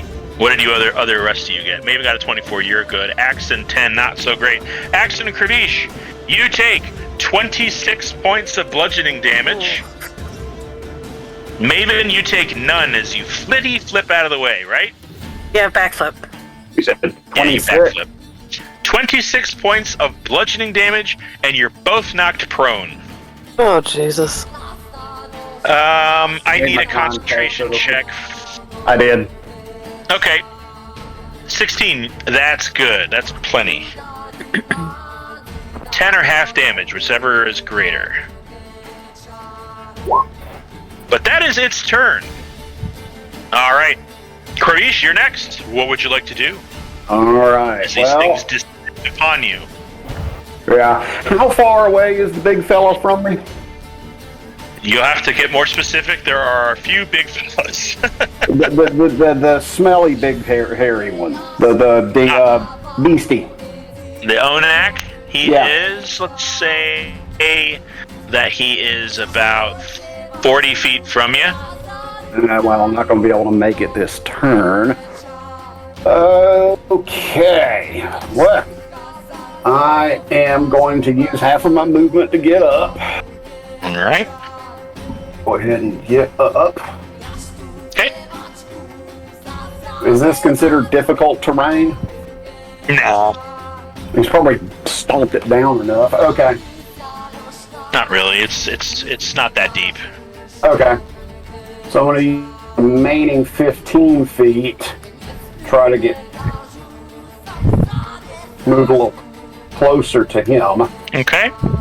And then I will roll. I am going to go over things here. So he's going to fail his wisdom save. So you can roll full for that guy. Okay. Isn't that how that works? Yeah, if you fail your DC Wisdom save, yeah. If he begins his turn, yeah. He takes a full 7 points. Shit. Okay. I roll high when it's for half, and when I roll for full, it sucks. Mm-hmm. All right, and so I am going to. Well, I'm actually. Well, I can't cast Bless; it's concentration. I'm going to expend a bardic inspiration to give to Axton. Like, get up, man! Without you, this folds really freaking quick. And it will also use Anthem's Edge to add an extra die to that. Thank you very much. So is that a D8 and a D6? I believe so. Let me double Just check look. to be sure. And I don't know if everybody else noticed, but I put all your magic items in a special chat. If you ever want to reference things Yeah, in the your 1d8 inventory. plus 1d6. Yeah. So those are spent together. You have to roll both of those dice at the same time. All right. Well, that ends your turn, Mr. Kravish. That's my action. Let's see. And then for a bonus action, I am going to throw a healing word. Now, Axton was the one that rolled bad, so I'm also going to throw a healing word on him at 2nd level. Nice. So he gets 7 points back. That definitely helped.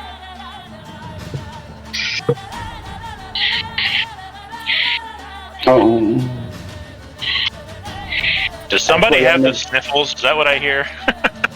Actually, I need to take that back because Bardic Inspiration is a bonus action. So I use my bonus action giving you the Bardic Inspiration. So take those 7. Ah. I know. Wah, wah, wah. Well, he is heavily injured, but he feels great. Okay, great. And I then for can't do this. And then for my main action, oh fudge bucket. I am going to use my lay on hands for my main action, and I am going to give 7 points to Yuno. Cool. Don't give them to Yuno. Oh, that's right. I don't need them. Yeah, he actually didn't get hurt by that. His ward did. Oh, okay then. Well, And I don't believe that healing will heal the ward. No. That would be broken AF. Well, alright, well, then, Cure Wounds is touch. You could have cured me just before you moved. Yeah. Yeah, I'll use that. I'll cast Cure Wounds. Hindsight is 20/20 and all. Yep. So I'll cast Cure Wounds at 2nd level. Okay. Good enough for me. Alright. And that ends my turn. Paxton Woodman Bloom, followed by What would you like to do? Okay, I will get up. Oof. Okay. Let's try to get up. There we go. 5, 10, 15. Is that flanking? Yes, sir. I will then bring out the Lionhead's battle axe and start chopping away. Chopping away. 21 to hit. 21 does indeed hit. Hey, we did run into Paul Bunyan. And then I'm going to use one of my superiority dice to make it a menacing attack. Okay. So that's 18 damage total. Wisdom save, not very good. He got a 15. He is frightened of me. He is frightened of you. I make my secondary attack. He is so afraid. My secondary attack is 17 to hit. Yeah, 17 to hit. Alright. Yeah, that hits. Okay, 16 damage for that one. Okay. How's it looking? Okay. You're chopping bits of him off, like little branches and twigs, that as you slice into him. The lion's head axe is very sharp, so you make quick work of these appendages, and they just sort of topple to the ground. They don't seem to twitch or change, but they do bleed this kind of reddish, greenish blood. Like it's almost like there's two different fluids coursing through its veins. It definitely looks plant-like, but there are animalistic qualities to it that you've never really seen before. Okay, I'm going to use my action surge to make another 2 attacks. Okay. Chop. 17 damage. That's a hit for 17. Alright. And Damn. another 6. Yeah, you're just hacking this thing up to pieces. It does seem like when you slice a piece of it away, it's almost like it pulls plant material from another part of its body that wriggles and wraps around its arm to form new fingers. Obviously it's taking material from elsewhere in its body to do that, so its attacking arms are growing, but the rest of its body seems to be compensating and maybe getting a little smaller. It's taking damage. It doesn't look like you've decimated this thing yet, but it's definitely having an effect. It doesn't like sharp things, and your axe is very sharp. And I use my bonus action to use my second wind to try to heal some of my wounds. Alright. 1d10. Oh, good. 7 plus 6 is 13 HP. That's good. That's great, actually. It's almost full, I think. And it's 61 of 77. Yeah, there you go. Okay. And my turn. Followed by Baranor. What would you like to do? Alright, I'm going to cast Banishment at 5th level.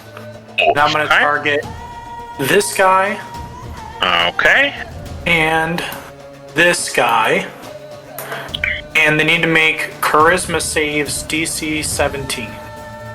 Okay. The one by the horses failed with a 13, so he disappears.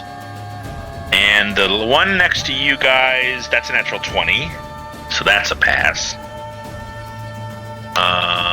But this guy is blinked out of existence and harassing your cart no longer. So I am then going to move here and then Misty Step over to here. Alright, on your way out, he swipes at you. He gets a 19. Rolled quite low. Shield.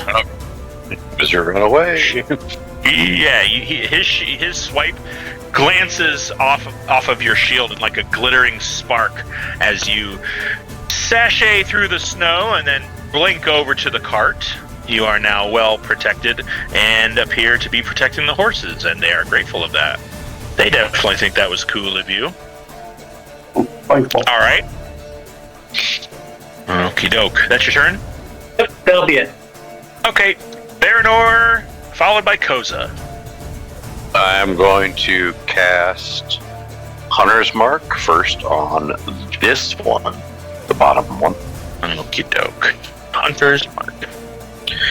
And then I will attack that one with my hooked copus. Okay.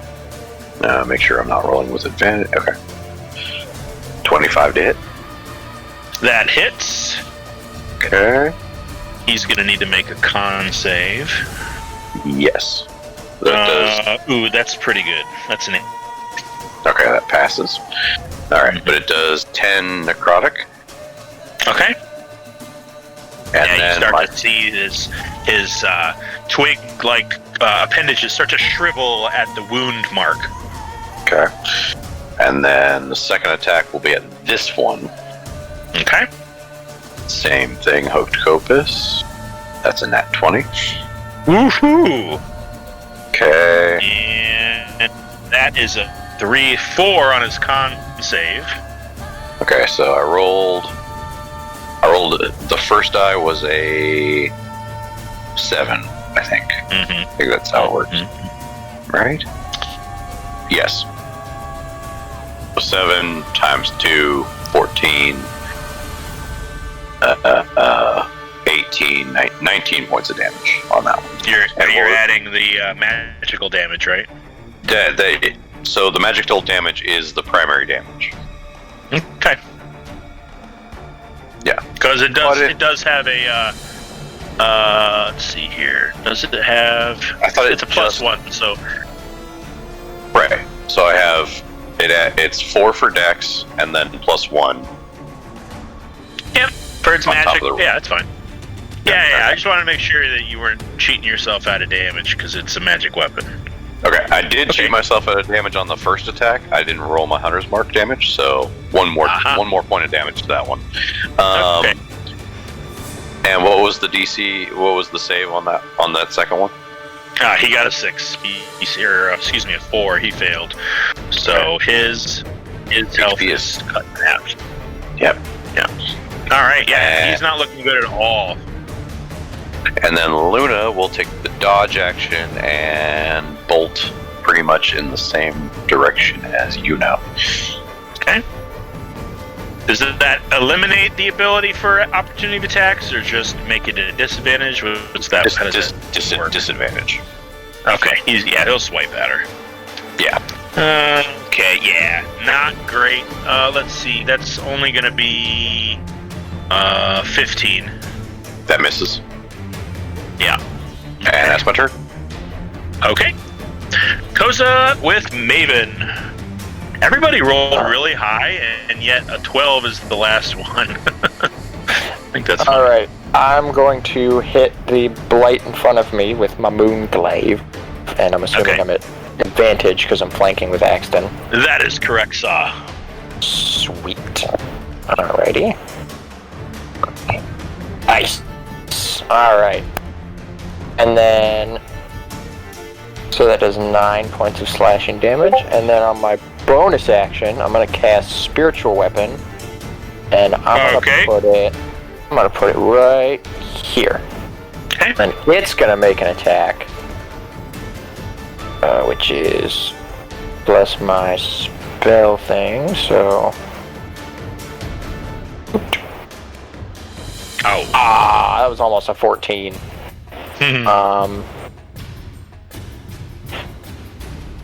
Alrighty. I can't move without it only hurting me, so that's gonna be my turn. Okay. Maven. Okay, so Out in the middle of nowhere. I am all by myself up there. Okay, I'm gonna make 2 strikes with the Cobalt Dagger. Okay. One is a dirty 20 and one is a 16. Both hit. Hit. So 8 and 10 points of damage respectively, so 18 total. And then I'm going to do spend a key point to do Flurry of Blows and take 2 unarmed strikes as well. So that'll be 22 to hit and 28 to hit. Mm-hmm. So it'll be 11, 9. So 20 more points of damage. Yeah, this thing, you dash this thing to tiny little splinterinos. Awesome. Almost Then, instantly. and this is nowhere near gonna be too far away, but good. I'm going to move right about there. Okay. And that'll end my turn. Alright. This guy right here, you see his red eyes pulse a bright red, almost with a white center, and you see that radiant energy that brought him to life. He raises his arms above his head and shoots from his hands down to the ground these attacking vines that slam into the earth, and you hear a rumbling all around you as you start to see more and more of these creatures spring to life at the perimeter of the battlefield. One there, one there, one there, and one right in the middle of... Hold on. Right there in the middle of the battlefield. All these smaller blights start to spring to life as this creature does this. Oh, goody. That's going to end his turn, and as you all find yourselves surrounded by a fresh round of adversaries, we're going to take a little break. Doke or to choke. All right, it is 4:07. We'll say 4:10, 15, 4:25, people. We will return to this frigid, snowy, weird, Fey-wildy, kind of blighty, treanty fight. How many minutes is that? That is 15 minutes from 4:10, which would be 4:25. Doing some winter yard work here. Yeah, that's right. Yeah, not fun in the winter. The ground is hard. Everything is so cold and frigid. Yeah. Not sure what's dead and what's dormant. Yeah. I'll be right back. All right, folks. We'll see you in a little bit.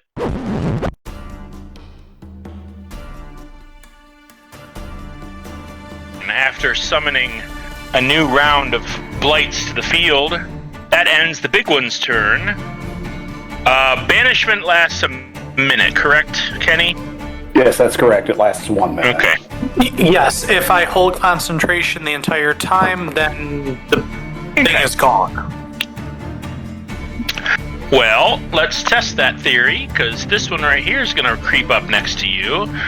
This one here is going to be very interested in the delicious horses. It's going to move closer. This guy's going to... Well, this guy can actually reach Maven, so he's going to stay put. This one sees Maven as more of a easy target, so he's going to stumble over to you.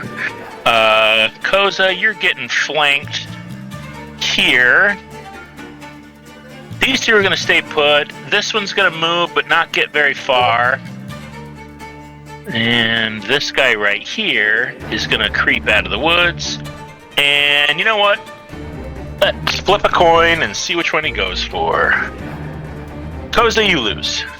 Boop. Well, You are surrounded. Okay, so let's start with the light going after Yuno. He's just going to go after you with a claw attack, and that's all. So that's going to be a natural 1. That's pretty shameful. However, this guy right here, he's going to slash at Kervish's horse. Oh no. Kervish's horse? Ooh, and that's good. That's a 17. He's going to hit your horse. Oh. Silvery barbs. All right, he's going to do it again. Still a 15, I believe. Let me see here. Let me bring up a horse's stats. Yeah, I think that hits. We're pretty sure they have a pretty low AC. Yeah. Okay, so he's going to hit your horse. Unless they have barding. And unless they have barding, you can always buy armor for your animals. As we see from Luna. Yep. I'm guessing you've kept that bonus, or that armor on her, right? Oh, yeah. Using that bonus? Okay, good. Yeah. All right, no worries. My horse is not It is- barded. Yeah, I figured. It's not that hard of a hit. It has 13 hit points. It only took 4. but it's definitely spooked. It now has the spooked condition. Okay.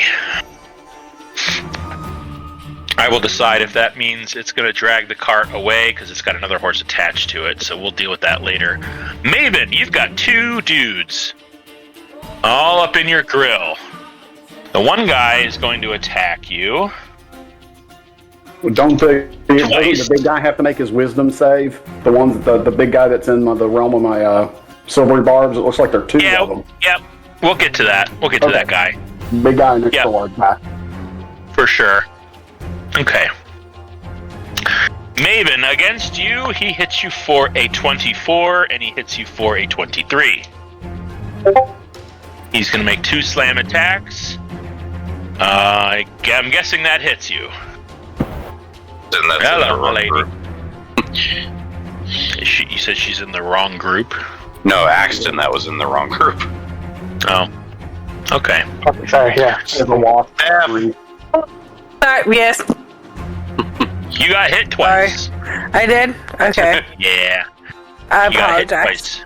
It's okay. 23 and a 24, I'm guessing, both hit you. Yeah. Both hit, Okay. yeah. The first attack with his slam is going to be 4, 6, 9. That's 15 points of bludgeoning damage. Okay. And the other attack is, I rolled pretty good, 10, 13, 19 points of bludgeoning damage with his other slam attack. Gotcha. Now for the little twiggy blight. He's going to hit you with some little twig branches. That's not so good. That's only a 6. Yeah, that doesn't hit. Alright, that's it for that guy. Alright. Baranor, you've got 2 people who want to attack you. I'm going to let them both. The one is a 14. The other one is a dirty 20. It's a miss. They both miss? Yep. Your AC is above 20? Yes, it is. Wow, you cheater. Hey! Cheater, pumpkin eater. Alright. You eat pumpkins. This The one armor- can't do anything. The armor gives me an 18 and the shield a 21. Well, this guy right here, he can't throw a rock, so he's going to grab some sticks and throw them at you. Okay. That's only going to be a 17. That won't hit you either. Nope. All right, and this guy right here and this guy right here both need to make wisdom saves. I don't believe they have great wisdom as a treant. Yeah, they do actually. Surprisingly, one's a natural 20. The other one is it's only an 8. This guy gets a natural 20. This guy gets an 8. Okay, so the guy that took full damage takes a 13, and the guy that took half damage takes a 6. Okay. All right. This guy right here is going to slam attack 1 on Koza, 1 on Axton. Okay. Phil has disadvantage on the attacks. All right. They were both 15, which makes it a 25. And the one against Koza is also at it wouldn't be it would be disadvantage because I'm not flanking you. I am flanking Koza though. So that is going to be a 28 against Koza. Yikes. That's going to be Well, it hit 12 points of bludgeoning against 12 points of bludgeoning against Axton, and 18 points of bludgeoning against Koza. Ow. Yeah. And then this guy and this guy are going to attack Koza. You guys are surrounded. The one against Koza, that's only a 17. That still hits. And the other one is a 12. That also hits. Oh boy. Okay. So the first guy hits you for 3 not my points of pre-armor. slashing damage. And the other one, so three for one and 3 for another. So 6 total on those 2 attacks. And that ends the treant's turns. It is Kravish's turn with Axton on deck.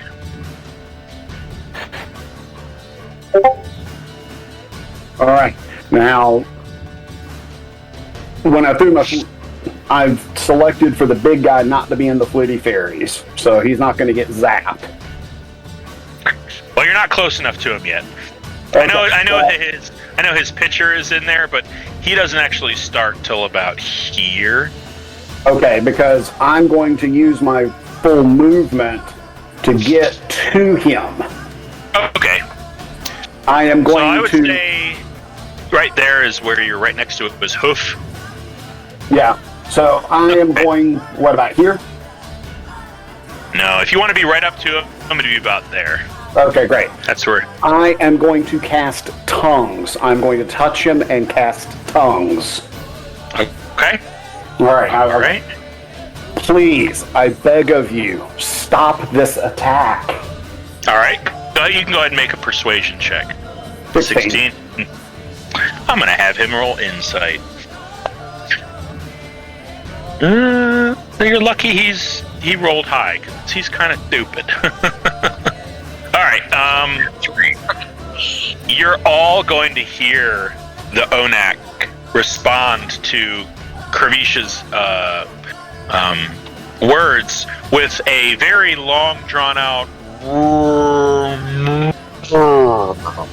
But Kravish, what you hear in your head, and Koza, you can hear this thing say, "My mistake. Do not understand why the trees attack. Make them quiet. Make them calm." And you see him stomp his big hooves again, which are now dangerously close to you. Mm-hmm. But you do notice that his 6 eyes start to squint, almost like he's trying to concentrate on something. You're just not exactly clear what he's doing or what any of that meant, other than face value. Anything else? Well, that was my action. For my bonus action, let me see here. How far away is the big fella? Healing word. All right, I am going to cast a healing word at 4th level on Koza. Okay. You take 9 points. All 1s and 2s. Son of a bitch. Oh boy. Hey man, every bit helps. Well, that's what you got, a little bit. Okie doke. Anything else, Mr. Kravish? No, I think that about does it. Alright. Axton followed by Yuno. What you doing, Axton? I'm gonna go choppy chop with my axe again. Okay. Come on, get in that 20, man. I don't even There we think you go. used it once. Oh, yay! You shall receive. And I'm gonna make that a trip attack as well. Alright. Yeah, he got a... What do I need, a strength check on that? Yeah. Right. Save, it looks like. Oh, the trip that's- attack, yeah. So That's do gonna be a you want me dirty to roll 10. that again, or do you want me to double that attack? That for the trip attack? No, you double that, and I'm going to take that 17 and find out what was it, because I hate how it does nat 20s here. Plus 5 strength, plus 2 mod, 2d6, so 6 is doubled, so 12 plus 5 your strength. So that's going to be 7, well, I guess that is 17. So 17, he is now, you can go ahead and roll your 1d10 for the bleeding damage, because as soon as you cut his his appendage just clean off. It just starts gushing this red and green fluid out of various little tubers inside of its like veins, and just starts spewing out anime style. Okay, so 1d10 bleeding damage. 5. All right, he is bleeding like a sieve. So, did he fail or pass his strength saving throw? He failed. He is also tripped. Yeah, he is all kinds of messed up. And, sorry, it says here that he had to make a con save for the bleeding. Yeah, he failed big time. Oh, wow. Yeah. They got a really good con, too, but I got a 9. My first attack. Mm-hmm. And second attack. All right. Okay, 11 on that. Okay, he is really, I mean, you're just chopping him to pieces. You're not exactly sure if he's alive or dead, because parts of him aren't moving anymore, and parts of him are whipping wildly. So it looks like he's still going to be able to get at your ankles and stuff, but this thing is just, you've filleted this thing for sure. Excellent. And I will use my bonus action to cast my sacred weapon. Okay, I'll put that on the field as well. Oh, I got one. Oop. Oh, you got it. Okay. Yeah, I already had it out there. I have Chonky Boy But in the wings. if you put it out there, I don't know if I can control it, though. I think Noah was able to. I can control it if you put out yours, but I'll put out mine. Alright. Okay. And Good then I'll enough. make an attack against him down there. Okay. And spiritual weapon, it's at advantage because he's prone. That's right. Natural 20. Cool. Now you get the net 20s. Right. I mean, hey, Alright. I just gotta say it because this is a crazy amount of damage. How do you want to do this? I'm just chopping him up into firewood. Indeed. I mean, he's emitting a Icarus fluid from all of the wounds, but you're definitely cutting him into nice cord-like wood piles. But he is destroyed. Then I guess I shall move. There we go. Then it's my turn. Okay. You know, what would you like to do? I'm going to start by Misty stepping. Okay. So over here. Okay. Then I'm going to move over to here. And this dude is going to catch a 4th level magic missile to the face. Okay. yeah. Roll your auto damage. Make it meaty. So 5. Yeah, I was gonna say that's 5 missiles, right? Yeah, you can split them up, can't you? Pop, pop, pop, pop.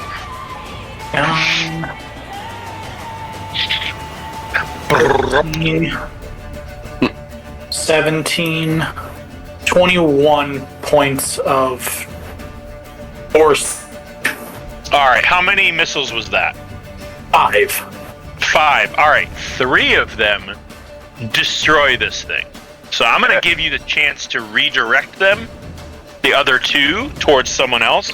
So the damage on those other 2, you can put that on this guy, which would be what? You want to split them up? Yeah, so the last 2 that I rolled were both 4 points. So 8. Okay. Alright, do you want that on one guy or on 2 guys? Let's put it on this guy right in the middle. Okay. Alright, yeah. As the first 3 missiles careen through the air, spiraling and weaving around branches, impact on this blight, blast it to pieces, you instantly recognize that it's not a threat, and you redirect those last 2 to detonate to the creature between Axton and Koza. It does so. It blasts part of its torso open. You can all see this beating, viney, little thorny heart in the middle, glowing with kind of a red glow as the rib cage recloses around it, albeit a little looser, so that light is still emitting from his chest. And that'll end my turn. All right, Baranor, and then Koza. First thing I'm going to do is I'm going to attack this one. Okay, I have the hunter's mark on. that's right. 17 to hit. 17 does hit. All right. Ooh, yeah, 13 necrotic. And then it needs to make the con save. Okay, con save for a blight is going to be a 5. Okay, well, So I will go ahead and...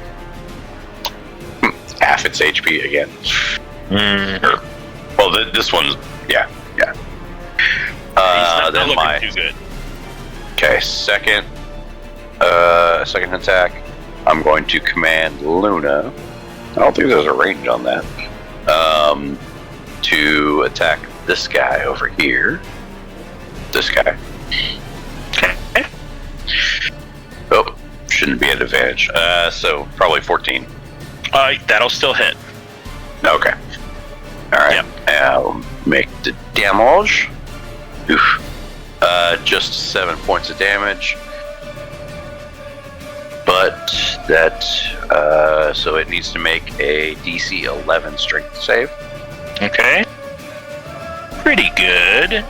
What does the blight have for strength? Oh, it's a -2. So that's going to be a 13. Or, excuse me, a 14. That still passes. Okay. Okay. And then I will bonus action disengage Mm-hmm. and move over here. And then I'll keep on my Okay. turn. Koza. Alrighty. Koza has had just about enough of these little blight things, so he's gonna cast Thunder Wave. Ew. So both of these little guys have to make con saves. What about everybody else that can hear that? Oh boy. Um, Yeah, it's a cube, right? Yeah, it's a 15-foot cube. It just says that the thunder's boom is audible out to 300 feet. Right.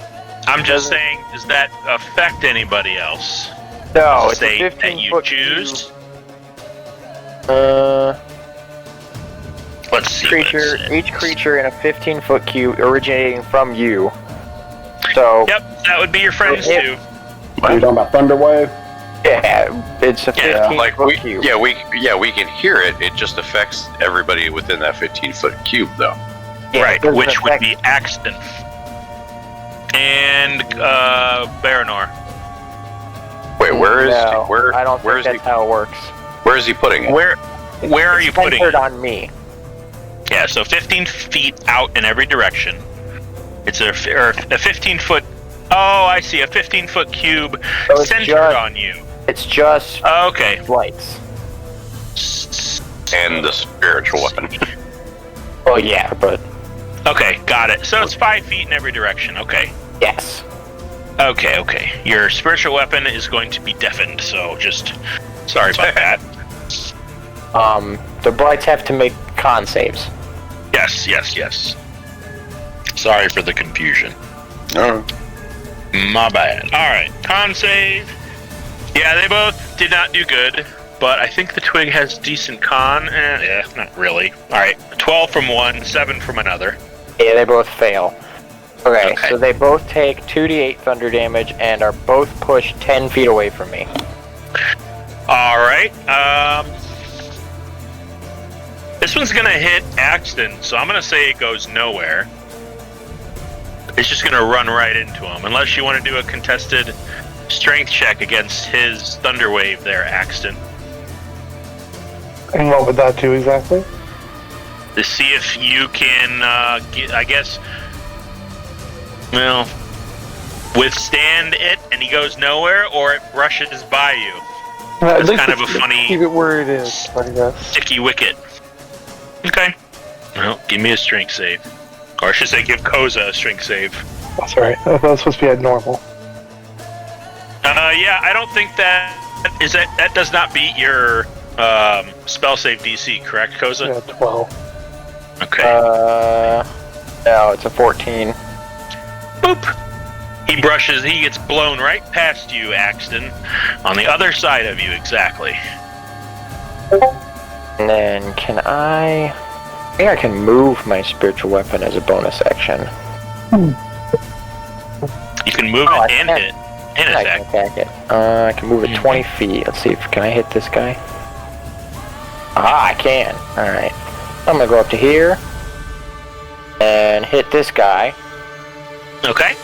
That'll be D20 plus 3. The 13 hit?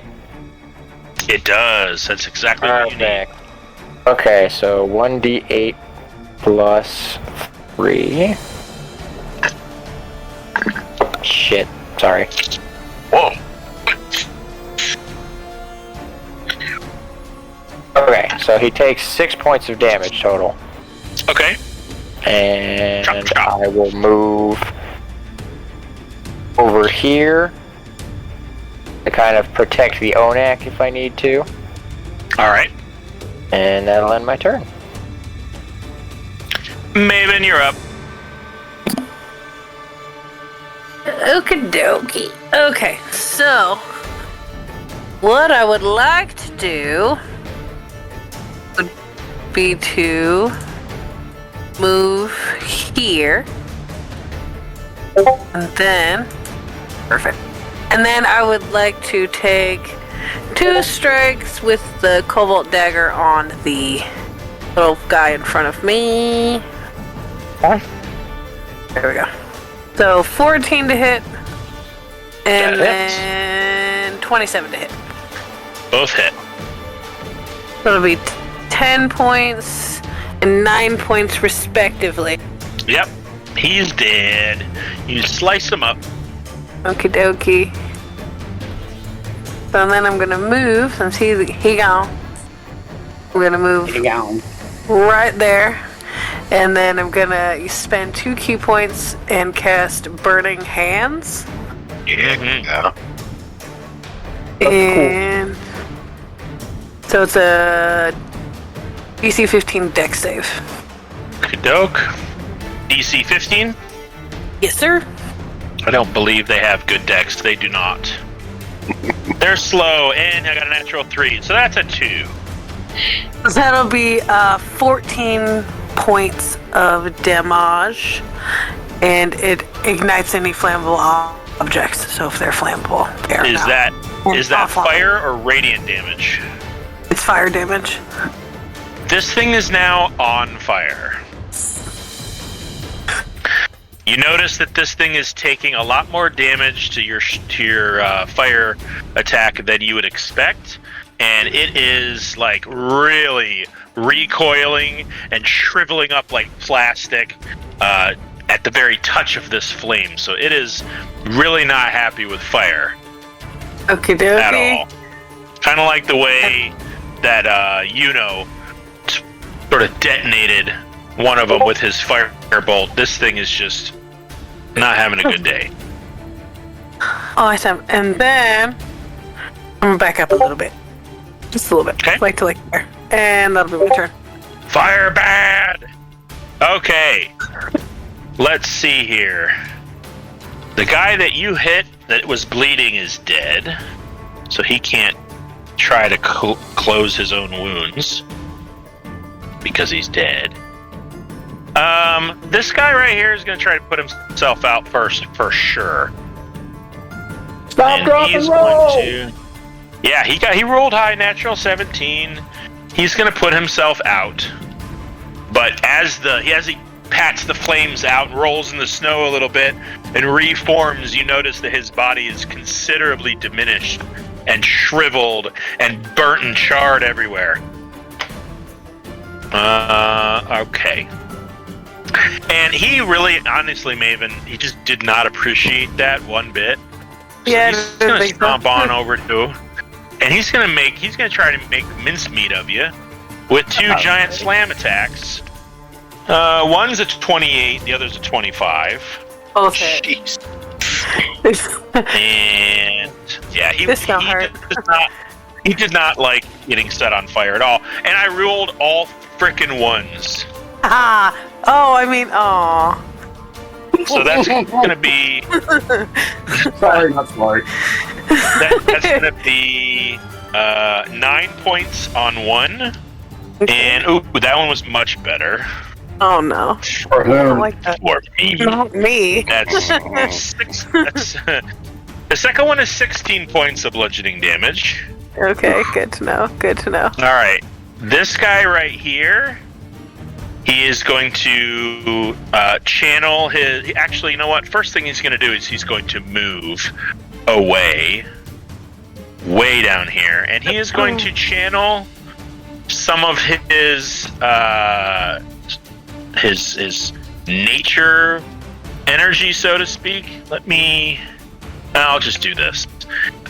He does not summon any additional creatures. However, let's see, only 2.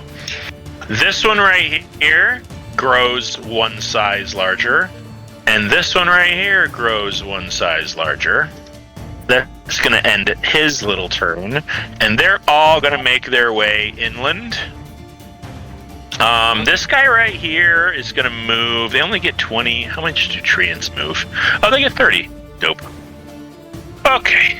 30 feet. 30 feet. Right up to the edge. Okay, this guy's going to move as close to that area as he can without getting right up on it. He's going to throw a boulder at Kravish, which is going to be a dex save on your part, Mr. Kravish. Beautiful. While you're doing that, these guys are going to move 5, 10, 15, 20. 5, 10, 15, 20. That's in range. This one is going to totally flank you. This guy is going to attack Luna. Let's just do that and get that out of the way. Not very good. Only a dirty 10. That misses. Yep. This one's going to attack Axton for a dirty 20. Dirty 20. Oh yeah, that hits. But don't worry, he's only going to do 3 points of slashing damage. Nice. Okay, so this guy's going to double slam Baranor at both at advantage. So one is a... Are you kidding me? One strike is a 15. That doesn't hit. But the other strike is a natural 20. Okay, well that hits, obviously. Yeah. And I'm going to make the other guy attack you as well. Let's do around silvery barbs on that nat 20. Okay. All right, well, let me get that last one out. Hold on. This guy did land a 22. That hits. So I'll just do that real quick. And then I'll re-roll that last natural 20, because I don't remember what the other one was. 4 points of slashing damage. 4 points. And it's going to be, not good. 17. That misses. So only one of his attacks hit you. This one, right? And yeah, this guy missed both because he missed with one and then he got told off on another. All right. Let's see. You missed your dex save. I like to think of you trying to get out of the way of this boulder being thrown at you, and as you're diving, you're just kind of like, no, you don't. What a kind soul, diving out of the way of a boulder while also negating a nat 20. Okay, so that means that you take half of half of a lot of d10s. Karish, the boulder does slam into you for 20 points of bludgeoning damage. Wait, crushing what? your foot. Wait, that was half? That was half. 23 didn't pass? 23 did pass. Yeah, I rolled a 23 for my dex save. Yeah. Yeah, you passed, but you still got hit by it. It's not a hit or miss. It's It's a if you take half damage kind of a thing. Okay. Unless he has evasion. Yeah, I'm not a rogue, so no. Yeah. Or a monk. All right. I'm gonna dip 2 into rogue so that I can take evasion. 90 Just points of blood Evasion. all trades. Evasion is level 5. Oh yeah. And pass my con save again to hold concentration on the Flitty Fairies. Good job. That's going to end my turn. All of those guys did their thing, I believe. And I'm sure you guys would totally be honest if I missed one. Kirbish, what would you like to do in retaliation? Oh, I'm still trying to talk to this big fella right over here. I'm like, please make this attack stop. We're trying to get you home. We can't do that if we're dead. Okay. Make a persuasion check again. 25. Not really sure he's All right. controlling these things. And he's going to roll in. Actually, he's not going to need the insight because he already knows that you're a friendly. In your mind, and Koza, you also hear it say, "Not my doing, but because I'm here, I will help you."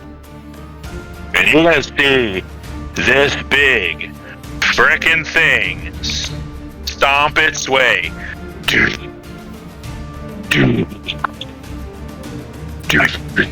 And I just yell out, everybody move! Yeah. Considering we didn't lift. Go ahead. Sorry. See, considering we don't understand what that conversation was, to see this thing start moving just freaks us the fuck out. Yeah. And it raises itself on 2 hooves and slams down and squashes this blight, or this treant right here. And you just see green wood splintered spray everywhere in every direction. He's going to destroy this one. And then very gingerly and slowly, he's going to back up.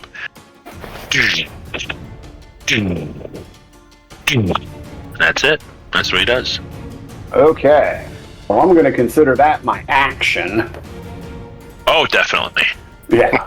And then so for bonus action. Right. I am going to throw up another healing word, this time to Maven. Going to be at 4th level again. Let's see if I can roll higher than all ones. Very good. 16. Cool. And now that I've already... Yeah, I'm going to use my movement to get the hell out of the way. Well, closer to here. And so Okay. this fella's got to... That fella's got to take a wisdom save. All right. They don't have great wisdom, and I got a natural 5, so that's a 4. 18 Wow. points of radiant. Yeah, he fizzles into nothing. He drops into a pile of sticks. What about this one? That one. What about that one? Does that I one was do so close to the damage? big guy. He wasn't in anybody else's aura. Mhm. Yeah, because if you think about it, his aura is really that big. It's just his mini takes up 2 spaces of height, so it Oh, does. I was I looking at the constantly- wrong guy. I'm sorry. Okay. Yeah, that's okay. I also can't see his aura, so. Really? Yep. Let me see if I can do something about that.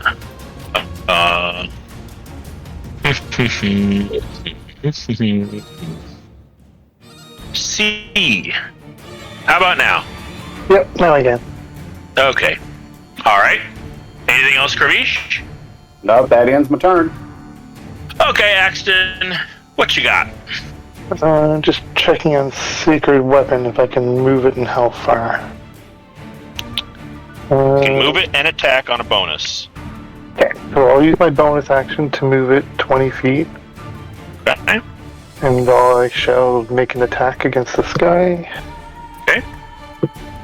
Not at advantage, it's just normal. 26 to hit for 8 Oh, yeah. damage. Alright. I That shall works. move, and then I shall make 2 choppy chop attacks. Advantage, because we're flanked. Exactly. That's right. It'd be really cool if Koza's weapon was 5 feet to the upper right, and then you'd be like, Yeah, hey. 360 control. If Koza was cool on his turn, he would do it. 26 to hit, 14 damage. Okay. And I shall do it again. Okie dokie. 26 to hit, 16 Nice. damage. Yeah, chopping this one up too. Making mincemeat of him. He's already sustained some damage, but it looks like when he was enhanced to a size large, he gained some vitality. But he's still carrying the wounds of what you just did to him for sure. That was my turn. Alright, you're up. Alright, I am simply going to. Fireball. You know what? Tried and true. Did anybody see that there's like a new Burning Hands that does cold damage? What? Really? Yeah. Where's that? Is that the playtesting stuff? I'll just try to find it again. It was on my D&D sheet. I got a question about the Ring of Prismatic Reflection. Ooh. Yep, So- I've got it in the chat if you want to Yep. read it. Okay, So it what's your says question? user may target up to 8 creatures. So can I target the same creature multiple times? No, you're splitting that effect in 8 different directions. Alright, well then is going to use the Ring of Prismatic Reflection. Okay. And he is going to split a 4th level Okay. magic missile. So Right. 5 bolts on each. Well, the way it works is that you take the damage of that spell, and however many people that you split. The way it's worded is you target up to 8 creatures or objects. On a successful hit, which obviously a magic missile is an auto hit, using a ranged spell attack, the damage is split equally amongst each target. And you can only use this effect once per long rest. So if you want to roll those 5 magic missiles damage, roll that, and then all you do is you split that damage up equally amongst the targets that you're going with. Then I'm not going to do that. Okay. It's not twin spelling, essentially, is what you're saying. Right. It's the way the ring works is that it has a way of splitting an effect up, and each subsequent attack on the last effect is halved and then halved again if it attacks. It's a little confusing. That's why I wanted to put it in the chat so that if you had questions, we could clear it up. I did my best to word it as clearly as I could. So I'm just going to retaliate by using my rope of spells splitting. Okay. And I'm going to hit this big flipping guy down here. Okay. This flipping guy here with Firebolt. Okay. So there's a 21 to hit. That hits both. Either one. And they're both going to take 12 points of fire damage. Alright, they actually take 24. And this guy, it looks like he's about ready to burn to a crisp. This guy's taking damage pretty much for the first time. And then But yeah. I'm going to move here, and I'm going to shove this guy with my mind. Okay. That's strength, right? Yep, DC 17. Okay. Not a great strength. -2 makes it 8. He falls over. Or goes Fall back down. He goes And that'll back end my- 5 feet. Boop. Or not that guy. This guy, right? Okay. This one? Oh. Yeah, Yep, it you was moved this the guy. right one. Yep. Okay, Baranor, you're up. Alrighty, I will All right. engage this one with my hooked copus, rolling with advantage. Yeah, and I'm not going to institute it now because I didn't include it in the item card, but I'm going to correct something about that weapon after the game. Okay. Because it's super broken right now. But I'm going to allow it because that's how I gave it to you. Oh, It's just not. I was not wondering. going to work moving forward. Yeah, I'm sure you can tell what it is. I have an idea. Okay. That's okay. So 13 necrotic damage. Okay, and I'm going to roll to see if he passes. Nope. That's going to be a. It's a 14. That's almost what I needed, but no, I'm gonna cut his health in half. He's really not looking good now. Should I finish him off? Yeah, he's a bigger threat, I think. All right, one more attack. Okay, doke. Same target for 9 points of necrotic damage. All right. That one's a lot better. That's a 19 for his con save. He's But still he up. still did 9. He's he's holding on to a thread. Oh man. Thread Okay. bear. And Luna will take the dodge action, and that'll end my turn. All right. Koza. Alrighty. So, to be cool on my turn, I'm going to move my spiritual weapon over to here, because I can still attack him. Which I'm going to do. I'm going to attack him again. Yay. D20 plus 3. Does 17 hit? This big guy? This guy right here. Yes, it does. Alrighty. Give me 1 second. Let me. It's a D8. Yep. Alright. D8 plus 3. Alright, so he takes 6 more slashing damage. Or is it radiant? Alright. I think it's radiant. You have shredded him. Oh, finally! Yay! And then, let me He see. falls to ribbons. He took a lot of damage. Alright. How far away am I from this guy? Perfect. Time for my favorite spell, Moonbeam. Moonbeam. Yeah. Good game. You want me to draw it, or you want to draw it? I'll draw it. Okay. Let me. It's a 5-foot circle, so I'm gonna put it right on his face. You know what I'm gonna do? I'm gonna create you know how you've got a spiritual weapon? I'm gonna create a little thingy for Moonbeam, so you can just pull it out of your list of stings, so you can use it. Alright, he has to make a con save. Okay. He's got a pretty decent con, but that's not gonna help too much because that's an 11. That fails, so he takes all of this. It's 2d10 plus. Oh no, it's just 2d10. Alright, he takes 14 points of radiant damage. All right. Sizzle. And can I. I'm just gonna see. Yeah, I can move it on my next turn. Okay. Alright, that's my turn. Maven. What you got? Okie dokie. Okay, so first I'm gonna wanna schwack the guy in front of me a couple times. Okay. Sorry, I was looking something up. This one's not looking too hot. He's been burned. He's been shredded. He's been punched, and he's been moonbeamed. He's looking pretty tired. Is a natural 20? So Woohoo! excited! Okay, Yeah. so on a critical hit, the target does an extra 1d8 lightning damage. Cool. Okay, so woohoo! So 6 plus 6 is 12 plus 5 is 17.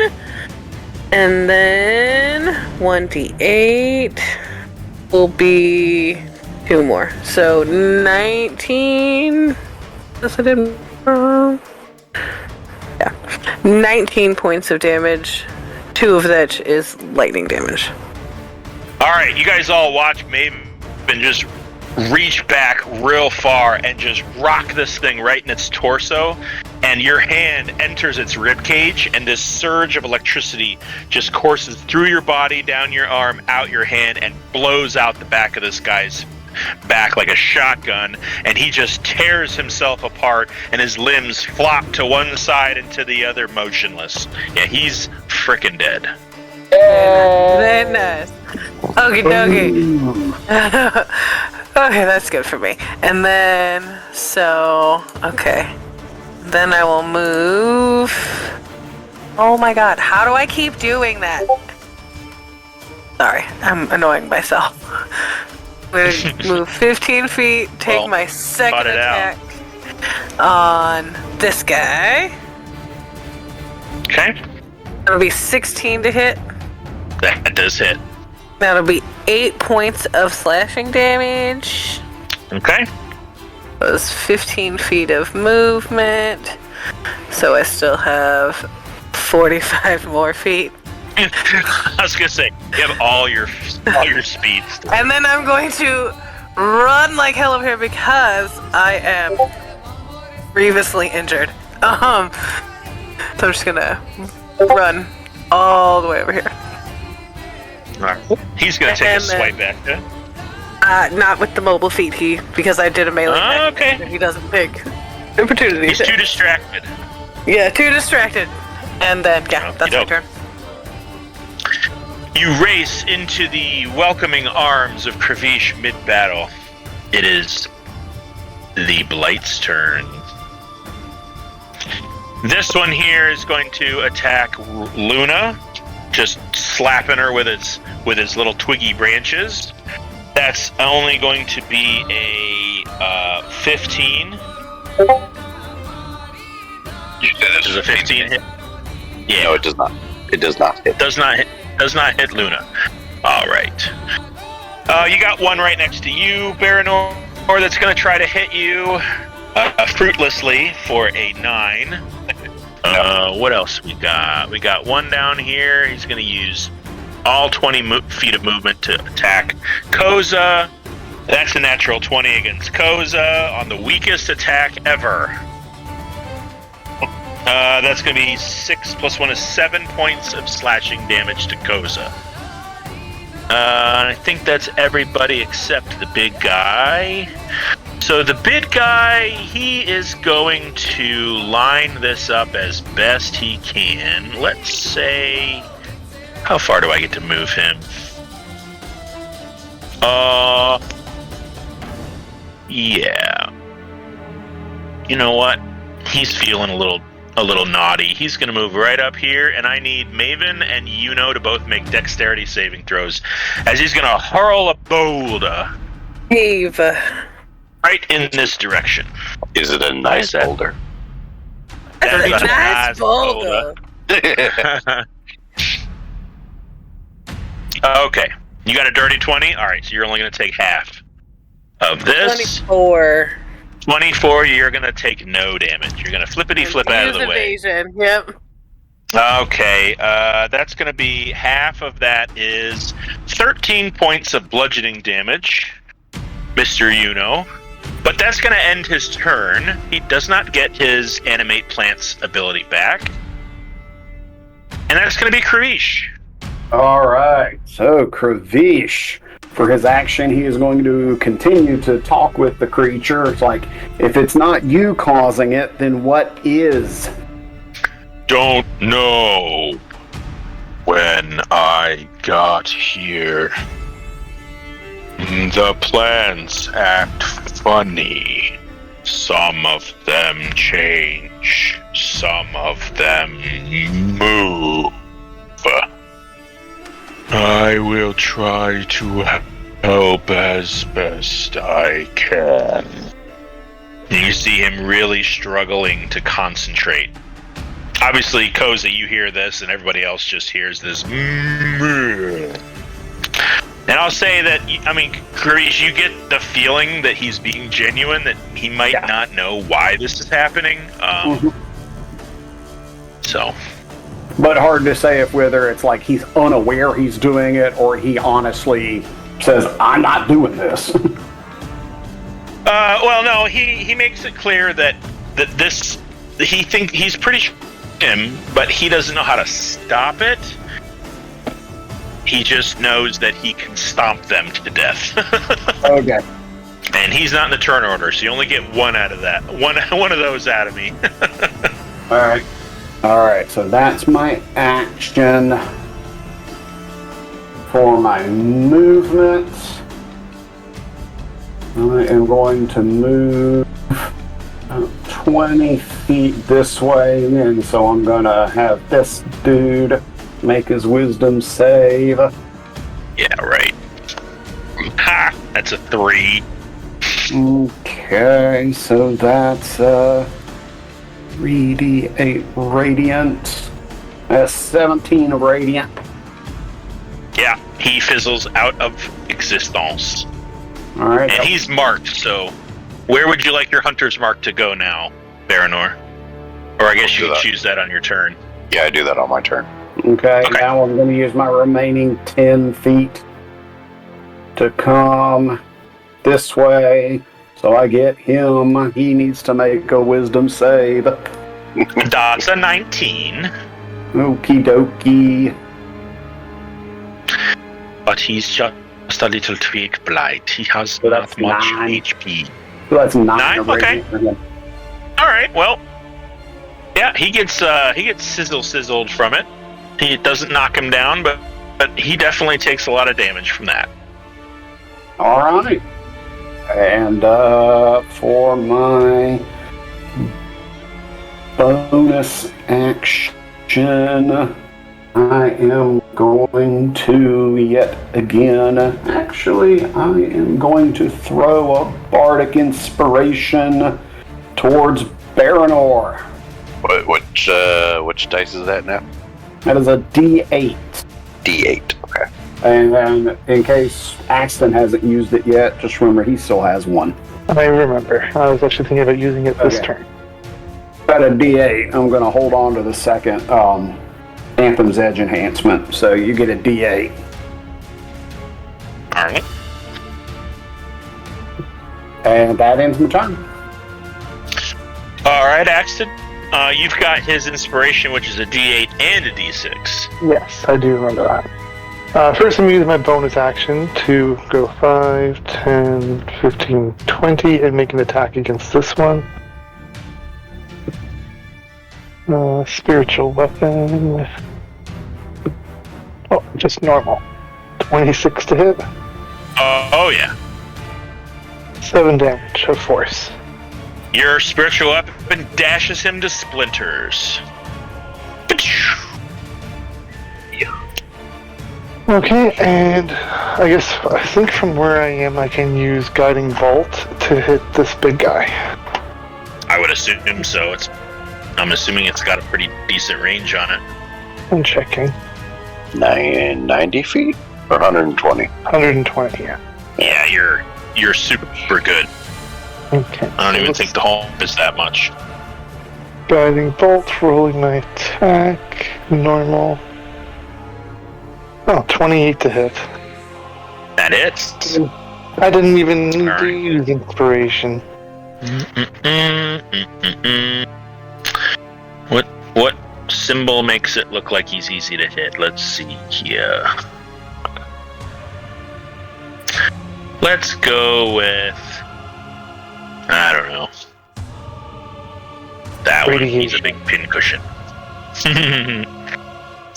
You know, I wish they had different condition. Like, I would love like a condition ring system. That would be cool. But I guess we'll go with. Elbow Rodeo has that. Well, I think that's all I can really do in my turn. Use my bonus action, my action, and my move. I guess I will You can twirl in a Move up circle here if you want. move up here next to Luna. Okay. You know. What would you like to do? I'm going to knock a fireball right in the middle There of we this go. big freaking behemoth. There we go. Now you're talking. And you know what? Just for shits, I'm gonna cast it at 5th level. Oh! Right. Oh! Is that just does that add a D8 Yeah, it adds a D6. More damage. or a D6? Yeah, that's what I thought. Right on. Well, he needs to make a dex save, and a treant is super dexterous, guys. I mean, they're really fast on their feet. You know, being rooted in the ground and all. And he got a natural 3, so that's a 2. So he is going to fail. He is going to take full damage, which is 38 points. 38 points. Wow. He is on fire. 38 points turns into 76. Ooh. 76 points. He is on fire. So not only does he have arrows in his back, but he's got the big little flamey thing. Actually, you know what? Hold, please. I'm going to make this even cooler. If it's possible. Fire. Fire. What's a good fire thingy? What? No, not yet. Fire. There we go. See, this is what I like right here, like a cool status ring. He's on fire. And then I will end my turn. Okay, he is on fire, folks. Not happy, dancing around in circles. Inflammable and non-inflammable. Yep. Why are He there is three? non-inflammable. Either it It's flams or irregardless. either it flams or it doesn't flam. Okay, Baranor, you're up. All right. So bonus action, I will move my hunter's mark over to the big guy. All right. Hunter's Merc. Merrick. And then I will cruise on over. Where's his boundary? Is it here or is it there? Yeah, right there. He's 5x5. Right. I just wasn't sure where it was. Yeah. It's a little tough to see. His pinky way over here is taking up the last square, but yeah. All right, man. I'll Not take bad. a swipe. Take a swipe at him. Okay. With advantage because of the hunter's mark, if I remember. Mm-hmm. 24. Yowza. Nice. 13 damage. And he has to make a 15 con save. All right. That's gonna be a 17 on his con. All right, that passes. All right. All right. Luna will attack this guy, and because is that accident? Accident's right next to her. She gets pack tactics. Ew. Yeah, rip its throat out. Aw. 13. 13 hits. Ho ho ho. All right. Oof. Just 7 piercing, and needs to make a DC 11 strength check. Well, because it's cool, how does Luna want to do this? She's going to find the biggest. She's gonna bite down on it, but then she's gonna find the biggest branch part that just looks like a stick, and rip it away. Yeah, as she does, Axton is sprayed in the face with this green and red fluid. It just kind of covers him up. And what's interesting is, you don't have your halberd, do you? I do not. Never mind. Yeah, but you get covered in this red and green Icarus fluid. It's like foamy, and you see it just spray all over the place. And she's basically ripped its heart out from its chest, and it just falls to the ground and just kind of scatters to sticks. And then she just stands there with a stick in her mouth, wagging her tail. Oh yeah, it's a good stick too. With her Kinda butt looks in the like air, a- like she's got the zoomies ready to play. Oh yeah. Yeah. And that ends about. Oh wait, I forgot about my hunter's mark damage on the big guy. Mm-hmm. Three. Add, All right. add 3 more to that, and that ends my turn. Okay. Good to know.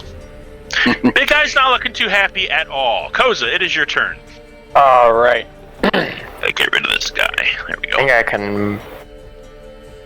I can move my moonbeam 20. Move Ooh, I the can move it moonbeam. 60 feet. Oh boy. Jesus. If you want to Well, still I'm see gonna- it, you can put it right there and it'll be on him. I can move it to where it's like Ring- right put it in the the ring. middle. Yeah, put the ring inside the ring. Yeah. Ring of fire. Yeah. Okay. Con save, please. Save I. That's going to be really, really good at a 19. Oof. That's okay. He still takes half. Mm-hmm. 2d10. Great. Wow. Angled. Why'd you say 3? Did you say 3? Because it's half. Half. Well, 2d10. Boo. Oh, Yeah. Yeah, if they pass, they still take half damage. That sucks. I'm sorry, he's not Yeah. dead yet. It's I wanted fine. you to get this one. I mean, that All was right. just. He can still do. That was just a bonus action, wasn't it? No, I think it's an action to move it. Oh, is it? No. Really? Yeah, it's an That action. feels. It is, yeah. No, it's the spirit. I'm thinking of spirit weapon. Spiritual weapon. No, it's a bonus action to move my spiritual weapon, but I can't possibly get it over there on this turn. 20 feet? Hang on. Yeah, I can only make it there. Here, why not? Oh, right here. You can do it right here. Yeah. Oh, That's okay, 20 feet? sweet. Yeah. Cool. All right. Okay. That's Whack. We're trying here, man. that's another attack. Yep. Plus 3. Hang on. Oh, Come on. Aw, It's almost an 18 again. just not high enough. Whatever. You're swiping at his ankles. Okay, well, enough of that nonsense. Maven, kill it. Okay, fine. Let me see. Could you even get over there? Yeah. I could get, like, there. Maven can run off the map and leave y'all. I can't. She I really just leave. Just by. Okay, so I'm going to move. Move there. Nope. Okay, maybe here. Yes. Move there, and then I'm gonna do Burning Hands again. Or well, I have to take an attack action first. Okay. Sometimes I guess I'll hit it in the facial regions, or You are in the its face. in the finners. In its finners. As You my are in it. nephew would say. You're in its face right now. We need a backup one. Yeah, just one. There's a backup one. There we go. That's fine. Okay. 30 Point. 20 to hit. That hits. That'll be 8 points of damage. Okay. 23 to hit. Uh-huh. And 12 points of damage. Okay. And Anything else you then want to do? I'll just take one more unarmed strike at it. I mean, like, we might as well save some key points, right? 26 to hit. Uh-huh. And then 9 points of damage. Okay, to the surprise of nobody, Yeah. how do you want to do this? Yeah. I just want to, like, schwack it. You Let's see, schwack I'll it? take... Yep. Just schwacking. I had a very long night last night at work. Oh, well, take it out. Yep. No Yeah. problem. Yeah, with a 1, 2, 3 strike, you do your best to look as nonchalant as possible. But that last strike, you're just like, I can't believe this thing is still up.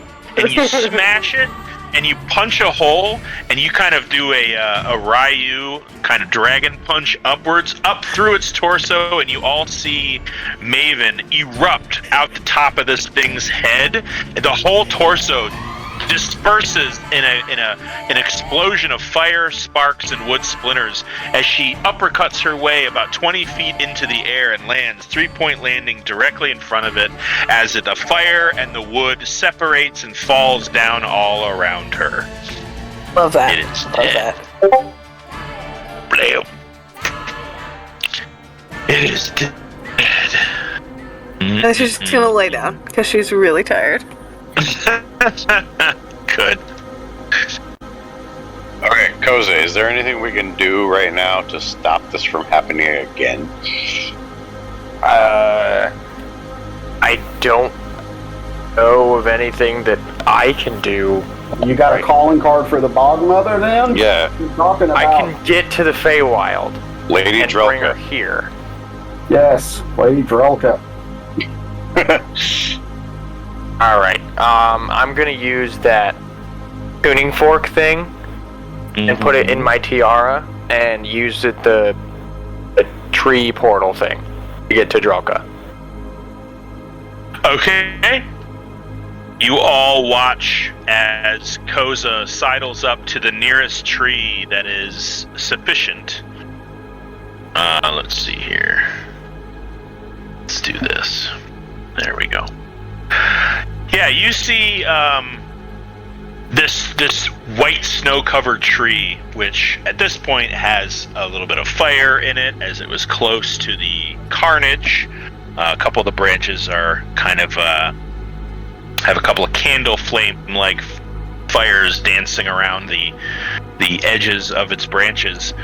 A wide arc of green light erupts from the trunk of this tree. The portal stands before you. What would you like to do? I'm gonna turn to the group real quick and say, anybody wants to come with me? Now's your chance. Well, somebody else to stay here and watch after this guy, right? I'll stay here. I'm curious about the Feywild. I'll go. All right. Who else is Everybody, staying? anybody else staying behind? Yeah, I'm staying. I'm Okay. gonna stay too. All right. Honestly. You know? Quick 20 I'm minute. going. Yeah, it sounds like he's staying too. So it's a quick 20-minute adventure. In and out. In and out, right, guys? Is that 20 minutes in real time or 20 minutes in the Feywild? Yes. You never know. Time works weird in the Feywild, so let's just try to be in there as little as possible. Okay. Yes, you do remember that as you pass through this this portal in Baranor, you feel a similar sensation to passing through his tree portal magic. However, there's a strange equilibrium in your inner ear. You feel off kilter and dizzy, like you're being wiggled left and right by a force you can't explain until boom, you land on some dry leaves in a very strange place. It's a forest, but very different than what you remember. And you both find yourselves in the middle of this forest. There are leaves on the ground. The leaves take on a strange purple and blue hue. You're not sure if they are in the throes of an autumn fall or if this is their natural color, but they're brilliant. And you're instantly hit with a strong odor of moss and mushrooms and pollen, and it's an attack on your senses like you've never experienced before. The trees here are unimaginably tall, and their branches curl in strange ways, very similar to the forest as you drew closer to the Onak. But this is much more exaggerated.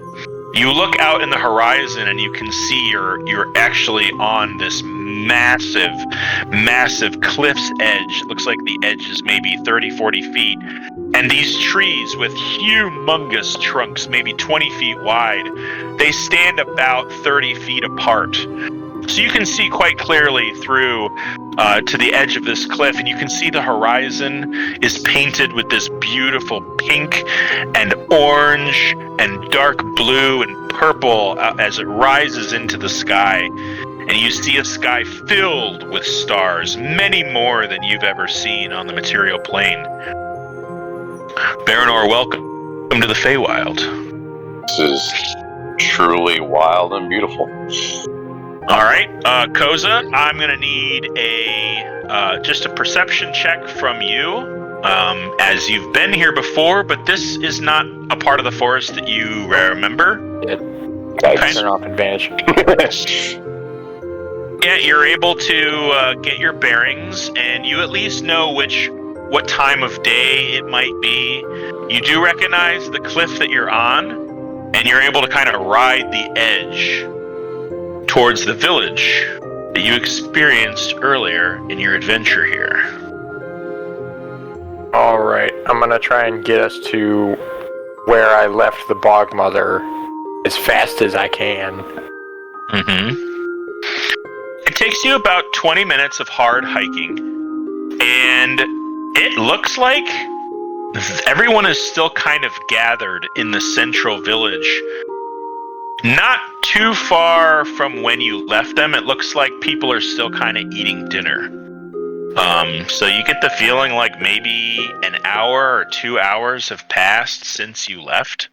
Certainly not a whole day, as everyone's still kind of in the same spot they were. Baranor, as he brings you to this village in the woods, you see many of these trees have been forcefully bent into shape to form kind of like an onion-shaped dome within this forest area, and all the canopies are twisted together to form this huge super trunk. And there are little alcoves that are carved into the side of the wood within this dwelling. The whole thing's maybe 100 feet across, and there are several fires burning in the center part of this little village. And you see about 3 or 4 dozen humanoid-like creatures, but many of them aren't like anything you've seen before. You see many rodent-like humanoids. There's a couple of squirrels that look like they're about 4 or 5 feet tall. And you see atop a warthog, you see a small fennec fox-like creature wielding a spear and a shield approach you. Hey, who goes there? A friend of Dralka. Oh, Koza! How you doing? I'm good. I'm on a bit of an urgent mission, though, so I need to speak to Dralka immediately. Oh, yeah, she's right over there. Who's your friend? And he sticks the spear kind of on your chest, kind of stopping you from following him. This is my friend Baranor. He's accompanying me. Baranor has to work to close his mouth because he is just in awe of everything. Well, mind your manners, and you mind your manners, and you just understand that the Forest Watch is watching you. Absolutely understood. All right, you may pass, and you see atop a couple other warthogs, similar woodland creatures that just kind of give the fox kind of a rolling their eyes look, like, really, dude? Like, yeah, you're big and tough. It's not too long before you cross the center of this dwelling, and you find, as you remember her, Baranor, that she left you all looking a lot better than she ever has. Her skin still stretched over a humanoid-like frame, with cracks and boils, but much smoother than it was when you first met her. Her hooked nose is retreated into her face, and she looks much prettier, albeit matronly, with long locks of twisted red hair tied into a bun behind her head, and 2 long, twisting, ibex-like horns that kind of frame the top of her head. She's kind of splitting a piece of bread and looks up and says, "Ah, Koza, you've returned. Quite soon, actually. I I feel like you just left. Well, yes, about that. We found the Onak. You did? Yes, but we have no way of getting it here, and we were wondering if you knew how to. Well, that is... Sticky Wicket, did it not tell you how it arrived in the material plane? It's saying it doesn't know how. Well, that is a conundrum, isn't it? I'm afraid you're going to have to figure out a way to transport something that large through a portal. I don't have the ability to move something that large or open a portal that big. It's, just beyond my capabilities, unfortunately. Oh, shit. Alright, Language goes in. well, it's okay. I'm gonna have to go back and figure something out with the collectors, so... Well, are the collectors not well known and renowned in their own little circles now on their infamy and fame they've accumulated? I mean, yeah, I guess... Koza, tell her what was happening to the forest around the thing. Yeah, it seems to be corrupting the forest around it somewhat, and we've had to fight. Onak? It like twisted the wood and spawned these blights and treants that were very hostile. Though not towards Blights are no corruption. How dare you speak that way of the sacred Onak? If anything, it was improving the material plane around it, with its raw, natural, magical energy. well, Corruption. yes, except they all tried to gore us. Well, you know, how would you feel if you were suddenly sprang into existence, having just been a tree, enjoying a lifetime of solitude? You'd be quite ornery too. Well, I appreciate this banter. We're a little pressed for time, so I'm going to go back to the material plane to figure out some sort of plan. Well, like I said, if your friends have the renown that they enjoyed after the Ellington Classic and destroying an entire dragon and saving a city, from what you've told me, they might have access to certain privileges, or perhaps someone has an item within the Empire that may be able to do the trick, maybe amplify a spell or create a large portal. I would start there. I mean, If we make, could we make the thing smaller? that's an idea. Maybe Yuno has something. Or knows of something. Ah, yes, your wizard friend, yes? Yeah, if we could Yeah. reduce the size, the portal wouldn't have to be as big, wouldn't it, right? That's a fair point. I don't know that he has that spell, though, but he might know someone who does. Alright. Thank you, Drelka. We will be returning soon. At least to you guys. Hopefully soon. Hopefully soon. I'm sure it'll be but- soon to us. Yes, but we will be back. And I will reactivate a portal back to the material plane. Alright. Yeah, you get a return trip. No trouble at all. And, hold on 1 second here. There we go. Alright, so, you find a tree, and I'm gonna say it doesn't portal itself to the exact same spot. And you all sort of see maybe one or two trees over that curtain of red light, that curtain of green light, spread wide, and out tumbles Baranor and Koza. And for you all, it's been like 5 hours, just saying. So we make camp probably. Yeah, that's fine. And if anybody would like to apply a short rest, I would be okay with that. If anybody wants to use hit dice or anything like that, because it's been, like I said about 5 hours. Yeah, we'll go ahead and do that short rest. Okay. I'm definitely doing that. Okay, let's do like half of these things. Nice. Nice hit dice. Weird. Okay. And at this point, you see that the oak has sort of bedded down. It looks tired, and you all witnessed it kind of pace a couple of, a few yards here, a few yards there, and then until finally it just sort of bends its knees, saunters down, and settled. All the trees on its back just kind of shiver, and the snow that has fallen on them is shaken loose. And it looks like it's just going to kind of close its eyes and just be silent and still for a little while. Even if you approach it to try to speak to it, it looks like it's not really paying attention too much. Koza and Baranor, you guys are unchanged, unfortunately. You don't get the benefit of a short rest. Yep. And you see your buddies camped up. Are they awake? Yeah, I mean, it's getting towards the evening, like late afternoon, evening hours, but it was pretty kind of midday when you guys fought these things, so it's about maybe 6, 7 o'clock in the afternoon now. Is it anything? Alright,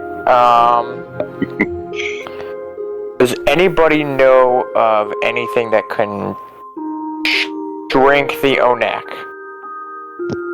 Drink? What do you mean? Well, What do you we need to what do you mean? What do I mean? We need to shrink, or we need to transport this back to the Feywild somehow. I We have, don't have the an means. idea. So the Bog Mother isn't capable of making a portal big enough for this thing to go through. Neither do we. Yes, we But do. if we shrink it, What do you? How do you guys go back and forth to the Feywild? I don't quite understand that. I thought about that, Gravish, and that has to be an ethereal creature. Also, it has to be large or smaller, which this thing is This way thing is bigger. huge. Like, this thing's Gar- at gar- least gargantuan. Larger, smaller. Bigger than Okay. Bigger than gargantuan. And it's not ethereal. Well, shit. Yeah. I mean, what size do we need to make it?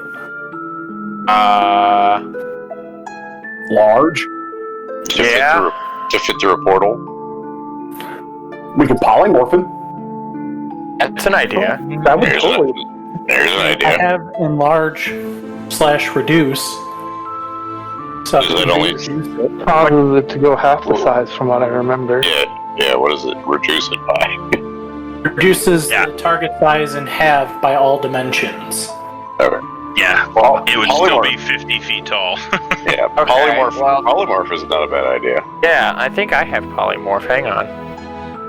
We just tell him to, just soak it in. We turn him into A rabbit or something. deer. We Yeah. polymorph him into something. A normal-sized bison. If it Pop agreed turtle. if it agreed to be my animal companion, I could put it in my ring. I like this polymorph idea. Yeah. Yeah, you're gonna have to talk to him, Koza. My bell I'll ran talk. dry, so I haven't been able to communicate with him. I mean, I could cast it again, but You said that the Onak is asleep. Unknown. It just kind of, it's got its eyes closed and it's like very, very gently stirring. okay. Well, Do you want to try to sell him on this, or do you want me to try to sell him on it? I'll talk to it. Okay, go for it.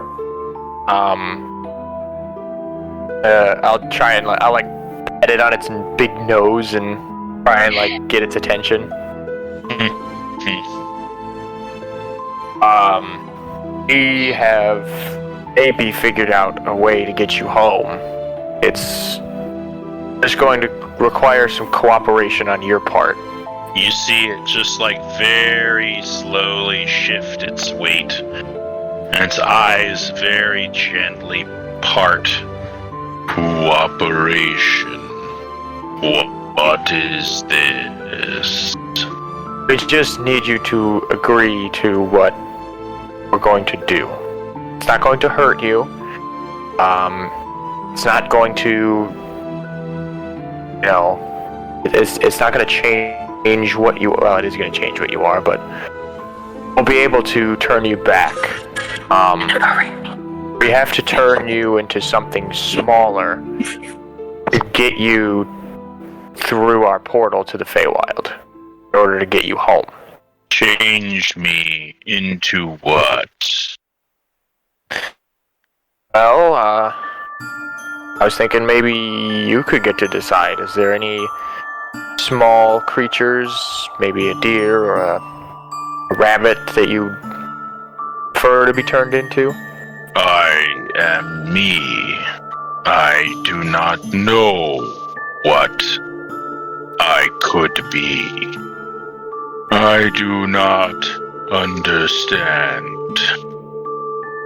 Well, alright, then let me turn you into something as familiar as possible for you, and I will touch him and cast polymorph and turn him into a bison. Okay. I'm trying to figure out if this is going to work.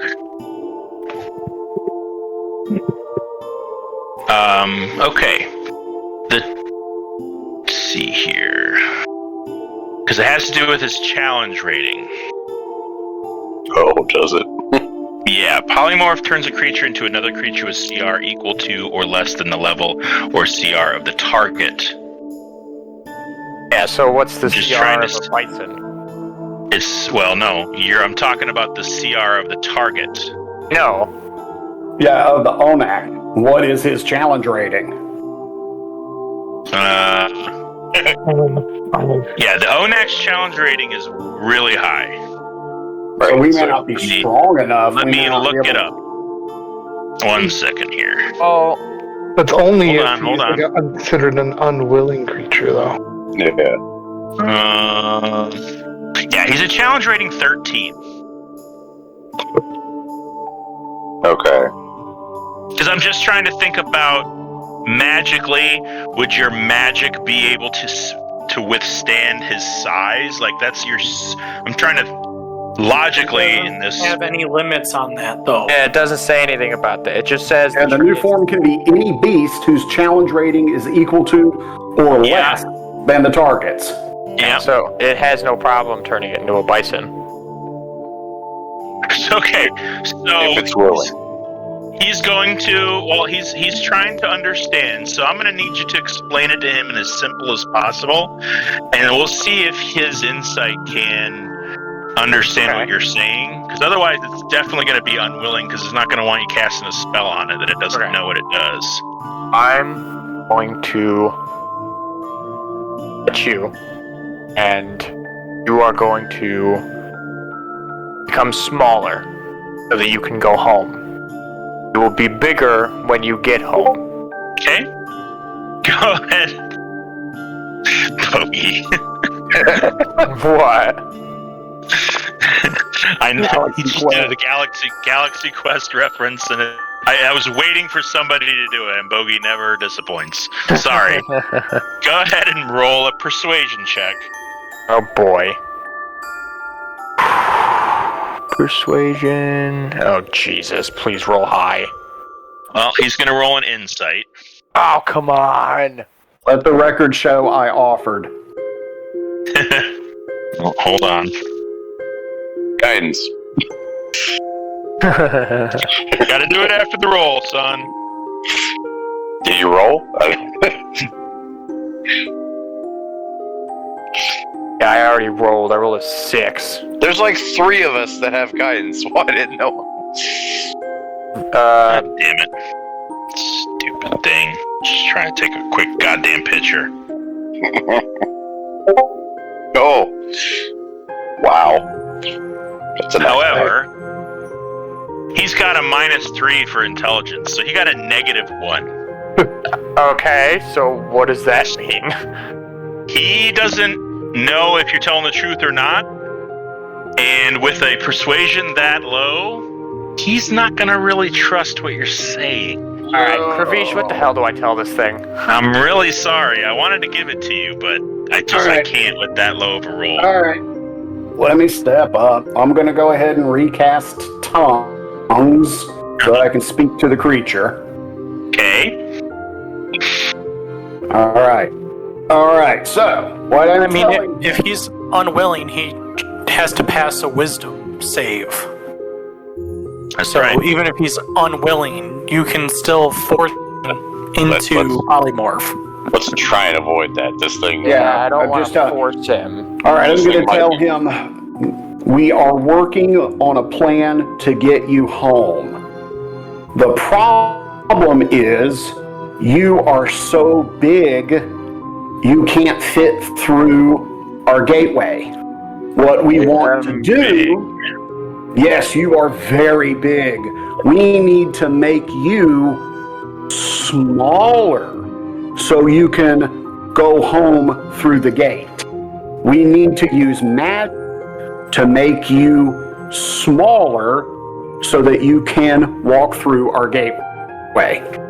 You used magic to hurt those tree folk. We also use magic to help. You know, I cast use polymorph. magic to help cure my friend's wounds. This magic is going to help you get home. All right. I heard somebody say something in there. You know, it's just going to turn him into a bison. All right. Well, God. fortunately for you, Kravish, just as Kravish's sentence ends, it clicks in his head what you want. And points his finger. It's like the neurons are chasing each other around this thing's giant brain, and just as soon as the magic erupts from Yuno's fingertip, it clicks in the Onak's head, and he accepts. And it gets changed into a bison. Yay! Okay, Koza, can you open a portal? Yes, I'm gonna. As soon as he does that, I'm gonna open a portal to the Feywild. Yep, you're gonna have to wait 24 hours because that's how long it takes to recharge your ability. But that's How okay. long- 'Cause that's how where long we'll- does that's where we'll polymorph end the last? session. How long does polymorph last? I don't know. Fuck. An hour? Polymorph. Lasts an hour. It's concentration, so Yuno can just break concentration and it'll revert back to his regular form. Yeah. But that's okay, because we're going to fast forward to the next morning, because obviously I know what you guys are doing, and there's no reason to bog this down with... Yeah. There's no reason to bog this down with rules. This was a test run. Explain to him that this was a test run. Yeah. Read your spells. This is what we are going to do. We're going to make you smaller to fit. You are all so big now. And Koza, as you reach and open your portal, that curtain of that curtain of green light spreads out, bathes you all in illumination. And that's where we're going to end the session. Yay! Alright. All right. Something tells me Yuno was sick of your pussyfooting. Like, screw this. Chop, chop, boom. Yeah. To be fair, he probably didn't hear anything that was going on. Yeah, he heard a series of moos and grunts. He didn't know what the hell we were talking about. That's right.